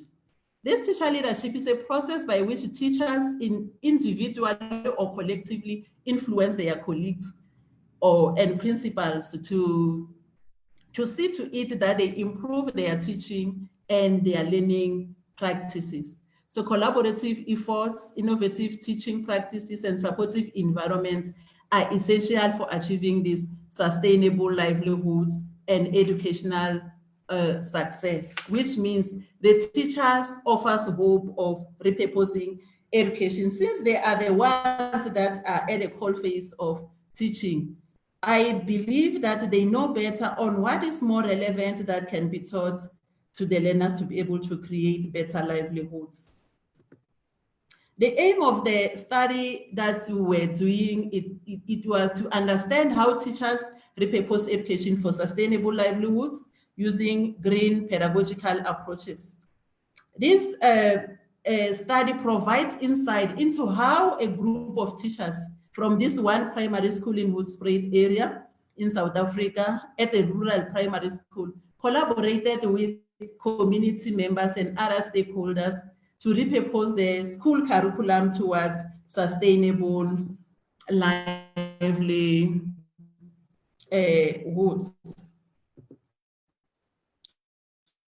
This, like I've already indicated, that this study happens in Hoedspruit. Hoedspruit is an agricultural community, on farming and traditional subsistence agriculture, which means using school food gardens in such an area where everything is centered around farming is more relevant. We can say the schooling is relevant to those learners. And then the methodology that we used is the PALA methodology. We are not researching on people, but we are researching with people. I've put 2 pictures there where the researchers are visible to show that we were not telling them what to do, but we were with them there, learning from them and them learning from us. So the PALA dictates that we research with people together, hence you see us in the picture, or you see me in the picture also. And then the primary research instrument that I will talk about today that we have used is the Photo Voice as a primary research instrument, and the participants used their cell phones to take pictures. In Photo Voice, you are collecting data using pictures. So the teachers were taking pictures and they were given an opportunity to come or to meet with the other ALS that I did not mention what is ALS before, the action learning set, which is formed by these teachers who are planning the teaching together, and they come back and reflect together. So the pictures that they have taken while they were teaching or they were in the garden were shared, and they were telling a story behind those pictures. So that is what how Photo Voice was used. When these teachers were seated together, they asked themselves, what is it that we can change, or what must be altered to secure the well-being of our youth? Remember, the high unemployment rate of our youth is a challenge. So I have compared the 2 classrooms there that I got from their pictures. You can see the other one is in a 4-walled classroom where the learners are seated, and it's like the teacher is the one who's talking and the learners are copying, or they are told what to write or what to read. But when you look at the second picture there outside, the learners are busy working. That is what green pedagogy is all about, where we are saying learners are engaged in hands-on activities. And then from the study, the findings, we do have the themes that we have identified. But for today, I thought I would just share 5 of them, but I will not say much about them because of the time. The first one was collaborative lesson planning. Under teacher leadership perspective, I've just attached the perspective of the teacher leader. Like, for example, they said from the ATPs, they get the topics that link with the garden, and they mentioned the topics that are there. So when you look at the pictures there, I've put the CAPS document, that is the current curriculum that is used in South Africa. And there is a picture there of the teachers together collaborating, planning, and there is another photo there where they were discussing on how to do everything. And the one which is white there is the lesson plan that they came out with, and the black one there is the ALS, the action plan. What is it that they are intending to do at their school in a way of repurposing education? And then the second one was teamwork. In the garden, I enjoy assisting one another. There they are trying to show that they are enjoying teamwork, or there is teamwork, or to repurpose education needs teamwork. So the pictures there indicate the colleagues or the teachers working together. And then the next one is the play-based learning. In this school, the teachers are saying they believe that sometimes they have to step away from the academic a bit and teach children about life skills. So that is what is happening there. The learners are playing outside, the learners are learning at the garden and in the sports grounds, and there is a trophy there that was won in one of the competitions. So that is what they are saying they are doing there. They allow their learners to even play, and they realize that it helps in repurposing education. And then the fourth one is the interdisciplinary problem based. In this one, they mentioned that while they are teaching, they can see the link of the different subjects that they are teaching together. And at the same time, whatever they are teaching in the garden, it helps them or helps the learners to be able to have different ideas on how to solve different problems. The first picture there, they are trying to solve problem of poverty, because after harvesting, they are selling. If you can look closer to that, unfortunately, it's like the slideshow is not clear. And then the second picture there is about the skill of prioritizing. If you don't have a space, you can even use the containers to plant the seeds, the plants. And then the third one there, it's showing that you can even fight hunger. They have cooked the meat from the garden and they are eating together. And then the last one is the inclusion of life skills. I've put a quotation there. Another important matter is our vegetable.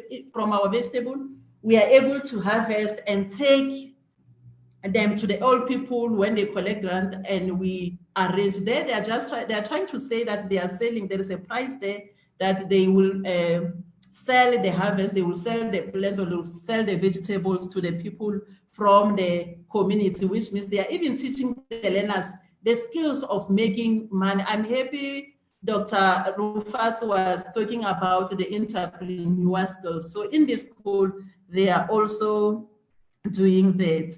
And you can see in the picture, the learners are planting, and the other picture, they are holding the bunches, like I said, that they are selling. So the last one that I wanted to, like I said, they are using photo voice.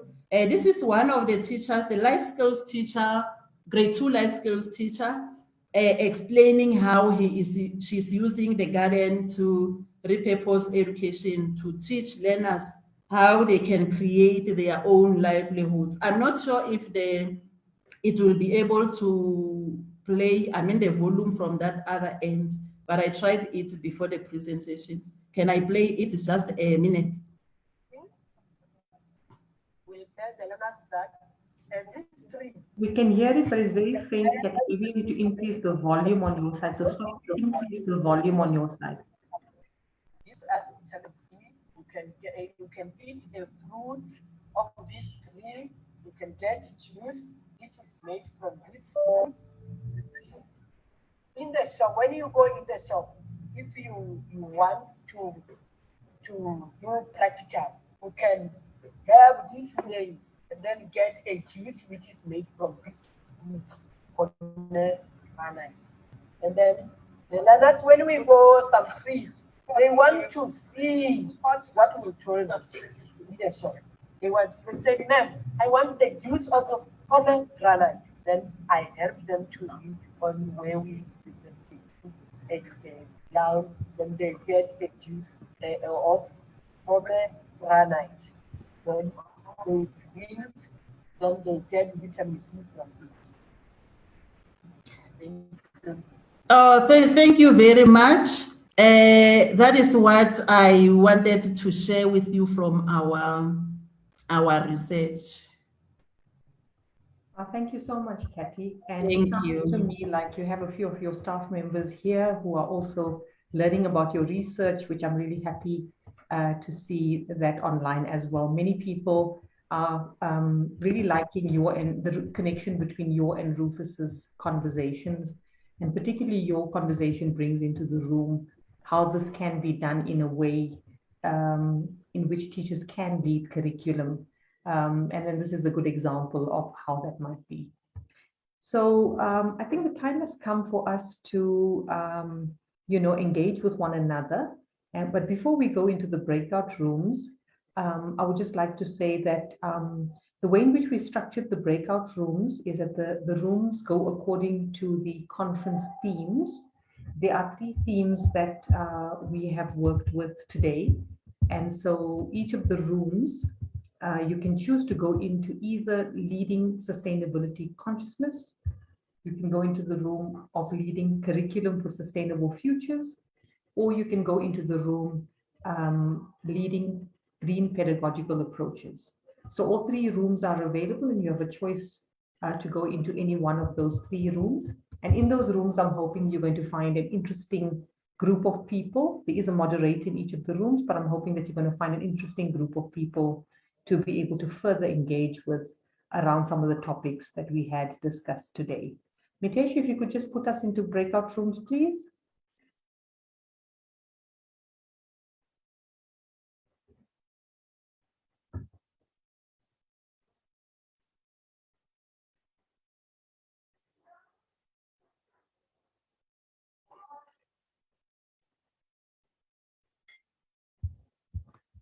Okay, so the rooms have been open, so people can just join the room that they want to join.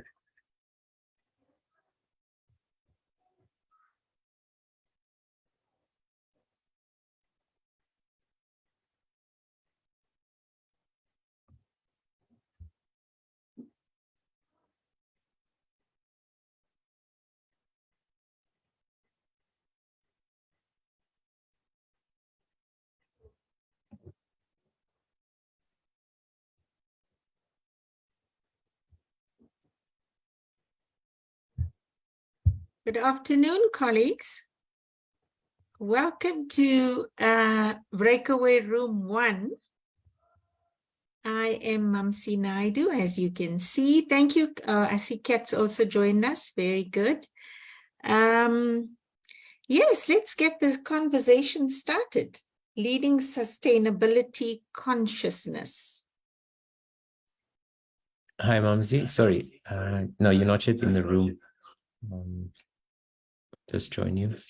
Okay.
Are we in the room now, Mitesh? Okay, so I have assigned you. You just need to accept on your side. Okay. There's nothing on my screen here, Mitesh. I don't see a choice. Where do you accept, Mitesh? I can see myself with a whole lot of other delegates. So if you click on rooms, and then you can just join the first one. There's nothing. I just breakout rooms, and I've got breakout rooms in progress, rooms 3, and unassigned. I don't know where to. Yeah, where do I you also go? got the unassigned. Sorry, so by next to unassigned is like a little arrow. I mean, like just click on that, then it will minimize that piece, then you'll see the other 3 rooms.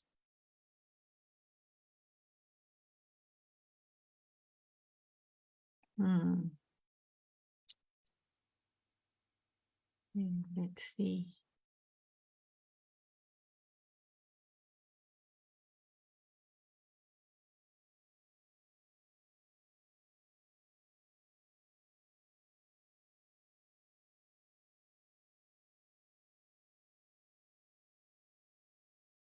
Hmm.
And the school-based support teams should be brought in to assist in all of these things that we're talking about, like. Yes. As you can see, the conversation is just so robust.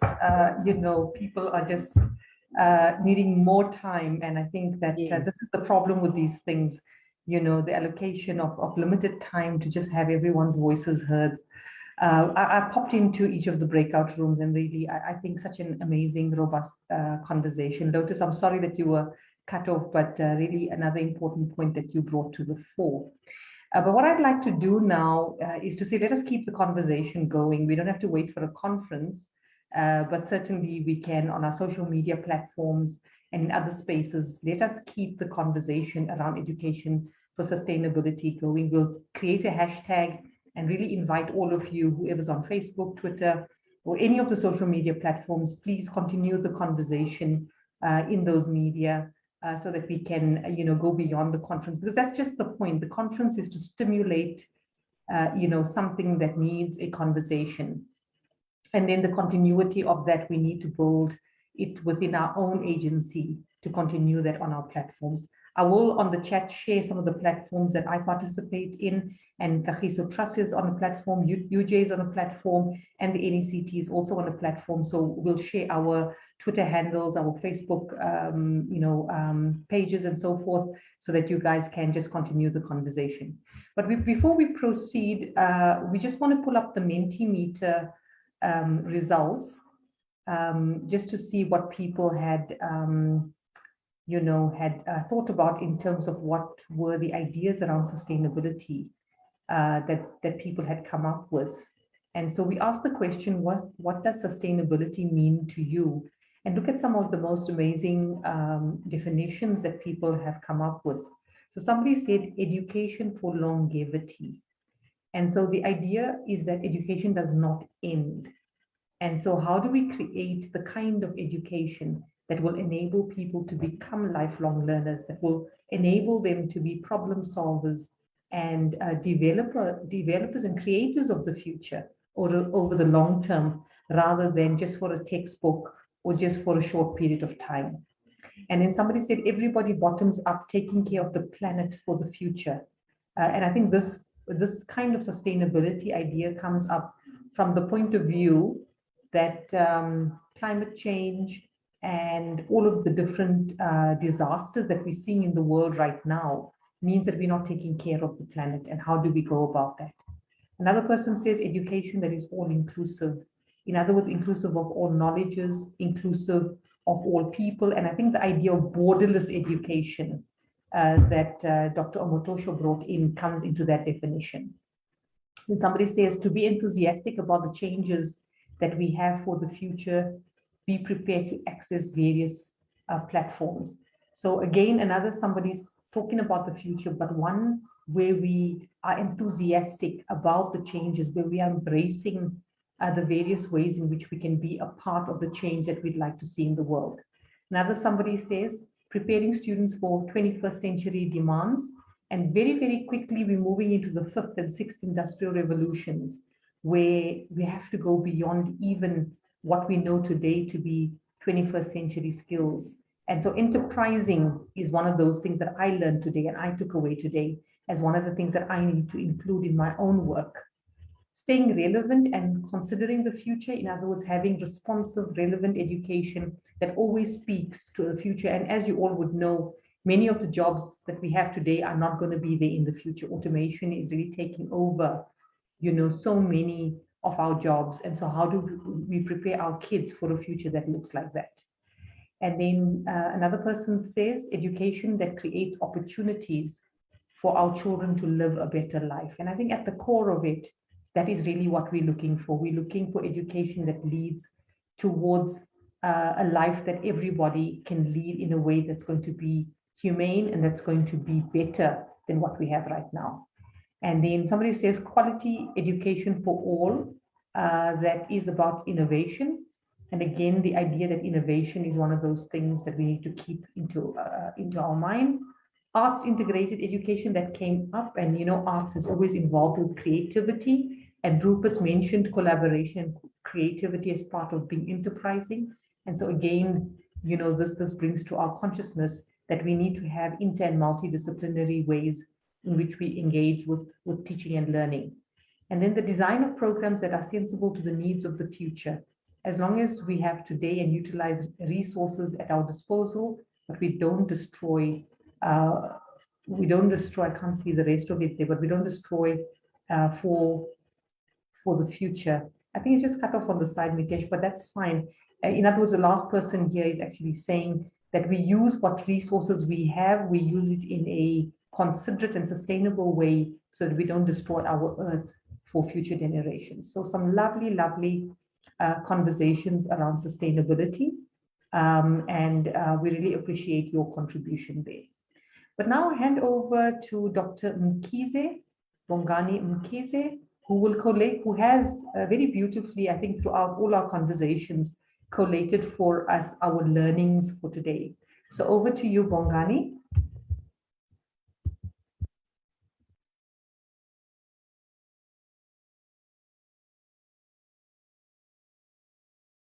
Thank you, Prof. Kat. I hope I'm audible. We can hear you loud and clear. Oh yes. Thank you very much. And thank you for organizing this conference. It is one of those conversations that we rarely have, which are important. And there is a lot of learning that we gain, or we get and gain through such conversations. And to all colleagues in the room, my task here is to just unpack what the learning for the day. We are learning from these distinguished scholars who have shared their thoughts and perspectives about sustainable issues, and more particularly as it relates to educational leadership. We note that sustainability is a complex concept. Prof. Kat has just shown us how people were thinking about what it means to them. As such, it is difficult to pin it down to one definition. But what is important and prominent and emerging from the presentation is that sustainability consists of fulfilling the needs of the current generation without compromising the needs of the future generation, while ensuring as well the balance between economic growth and environmental care and social well-being. This is easier said than done. The presentations today, however, have challenged us to act. We are challenged as education stakeholders to make informed decisions and take individual and collective action to change society and care for the planet for the sake of our future generations. Dr. Naika has highlighted that as UJ, we are doing well in this respect, but we also learned from Prof. Sharma that India is also working towards this, but it is not enough. It would be futile to think of what is happening in Gauteng, South Africa, or India, and think that we can change the world. We can change the future. We can change we can shape the future for our generations to come. So it is for the responsibility of the whole world to make informed judgments and choices in favor of sustainable development. As highlighted by Prof. Njeri, context matters and is diverse. This requires collaborations and partnerships. Let's work together. What we are learning is that it is very much important for us to work together and shape the future.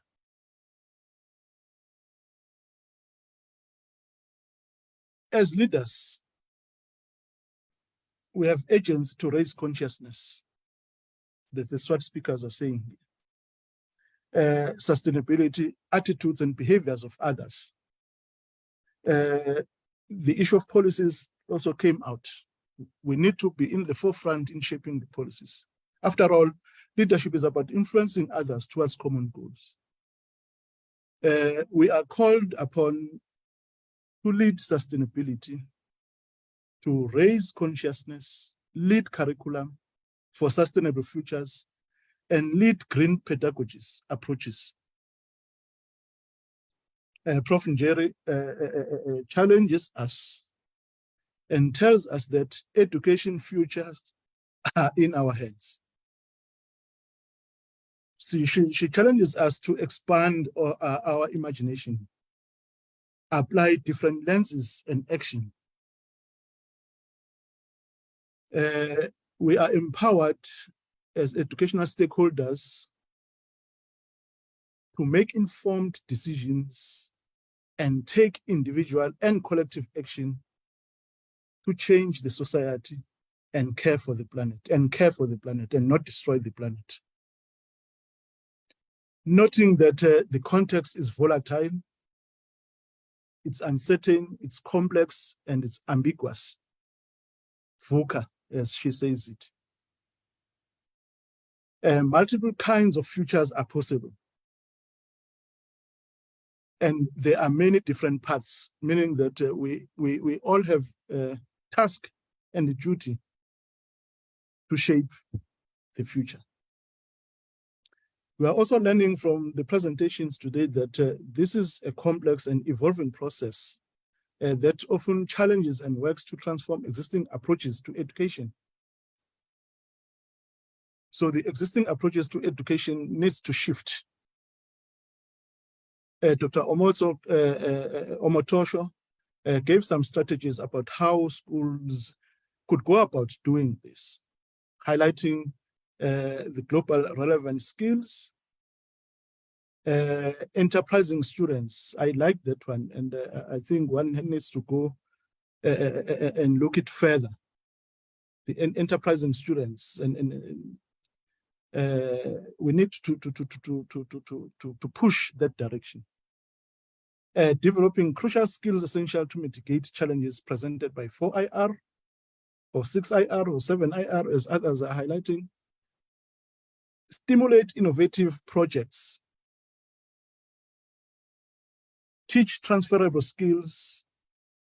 And also, I like that other strategy of borderless schools. Maybe it's time that we have these borderless schools.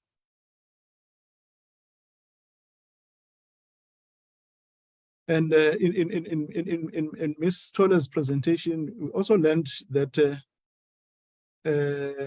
utilizing school food gardens as a third space for repurposing learning is a transformative approach to learning,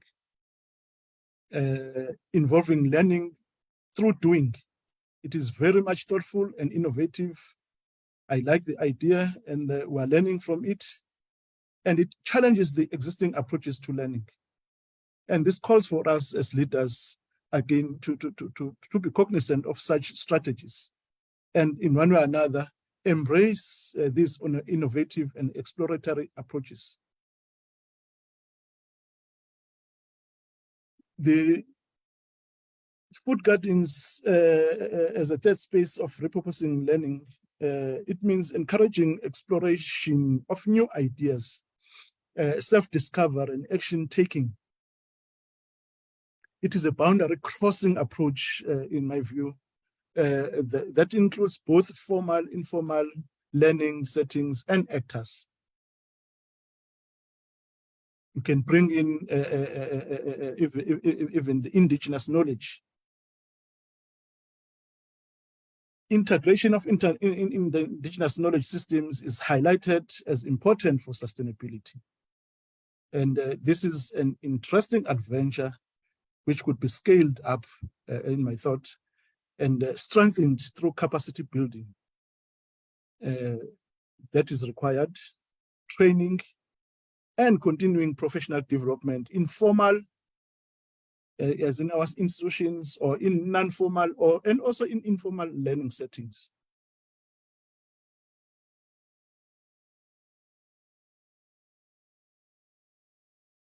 these development plans and sustainability development initiatives is not only about teaching the subjects relevant to sustainable development, but it is also about participatory, transformative learning processes that strengthen agency for change. How do we put it all together, as Prof. Njeri was asking? We are learning, and some of the strategies that we are learning from this conference is that we need to expand imagination. We need to apply different lenses. We need to learn and also be willing to unlearn some of the practices. Relevant research, we need to focus on it. Take conscious responsibility to change or to shape policy. It will not occur on its own. We need to take that conscious responsibility.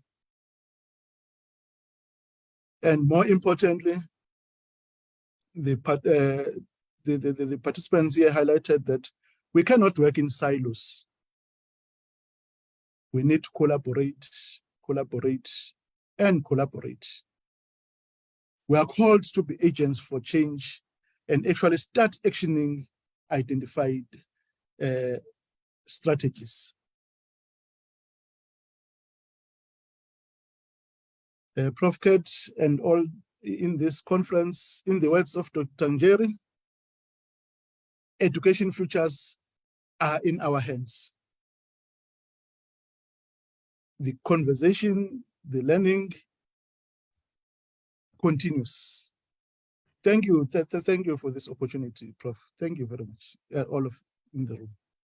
Thank you so much, Dr. Mkhize. You have beautifully summarized for us many of the highlights, the milestone takeaways that we all need to pay attention to and take cognizance of.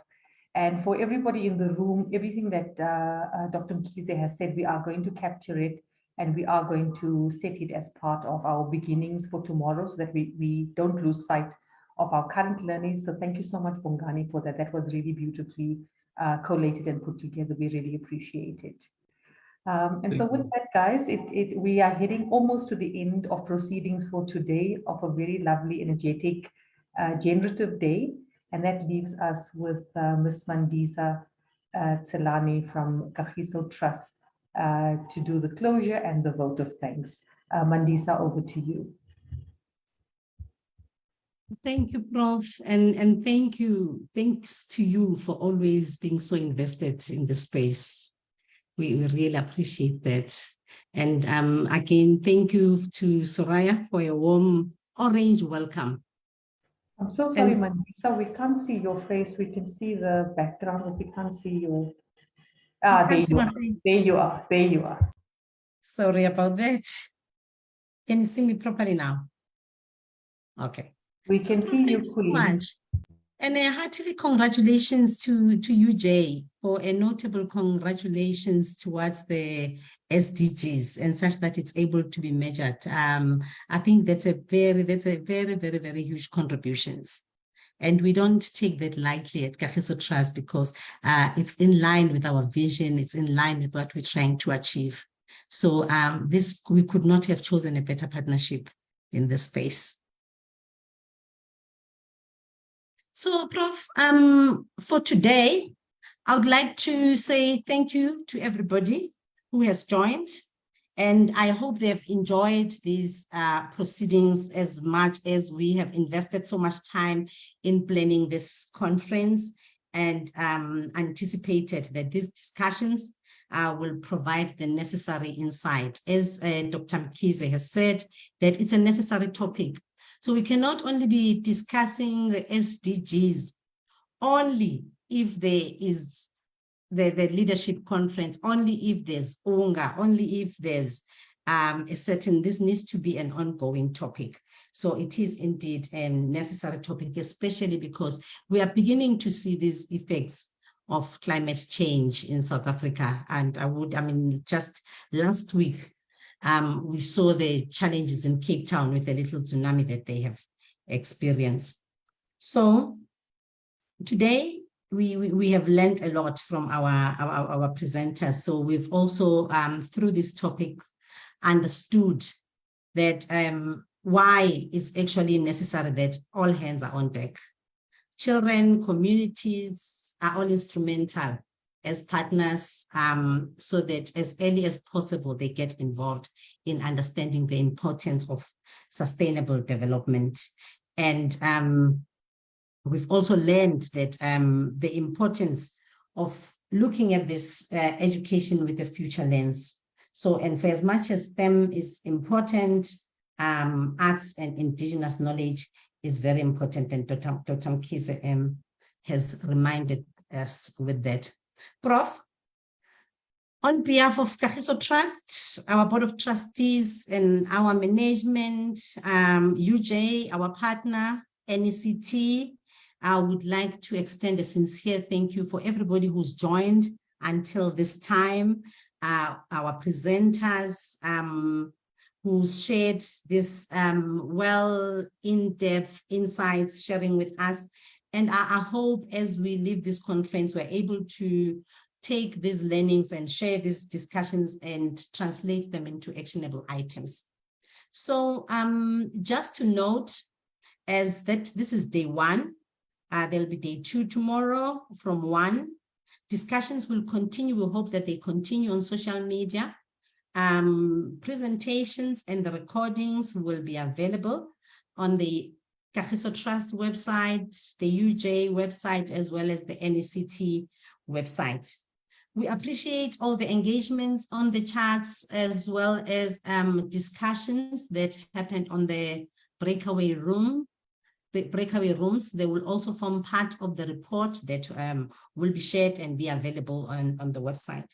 So, Prof, as we close, and a key takeout from me, and I hope that everybody will take this out with them today, that a bright and sustainable future starts with the quality, relevant education and support. So if we can take that and we can walk away with it today, that a bright and sustainable future starts with quality, relevant education and support. So Prof, thank you so much. We hope everybody has enjoyed this conference. Thank you so much and goodbye. Thank you so much, Mandisa. The future is indeed ours to create. And together with Kagiso Trust, the NECT, and everybody that's online at the moment, people like Mia and Mapuru, and well, Mia is Miss Mapuru, I think. And then we have Duduzile and all kinds of people that are online. I really look forward to taking this conversation with all of you into social media and beyond the conference. And we look forward to day 2 tomorrow, where we have another interesting lineup of people. But again, Mandisa, without a collaboration with Kagiso Trust, we would never be able to have come this far. So to you and your team also, thank you so much for always, always, always being in our corner. Take care. Everybody have a beautiful evening. Rest up well. Tomorrow we need you all to be able to create that future that we'd like to see our world become. Take care, everybody, and goodbye. Thank you, Prof. Goodbye.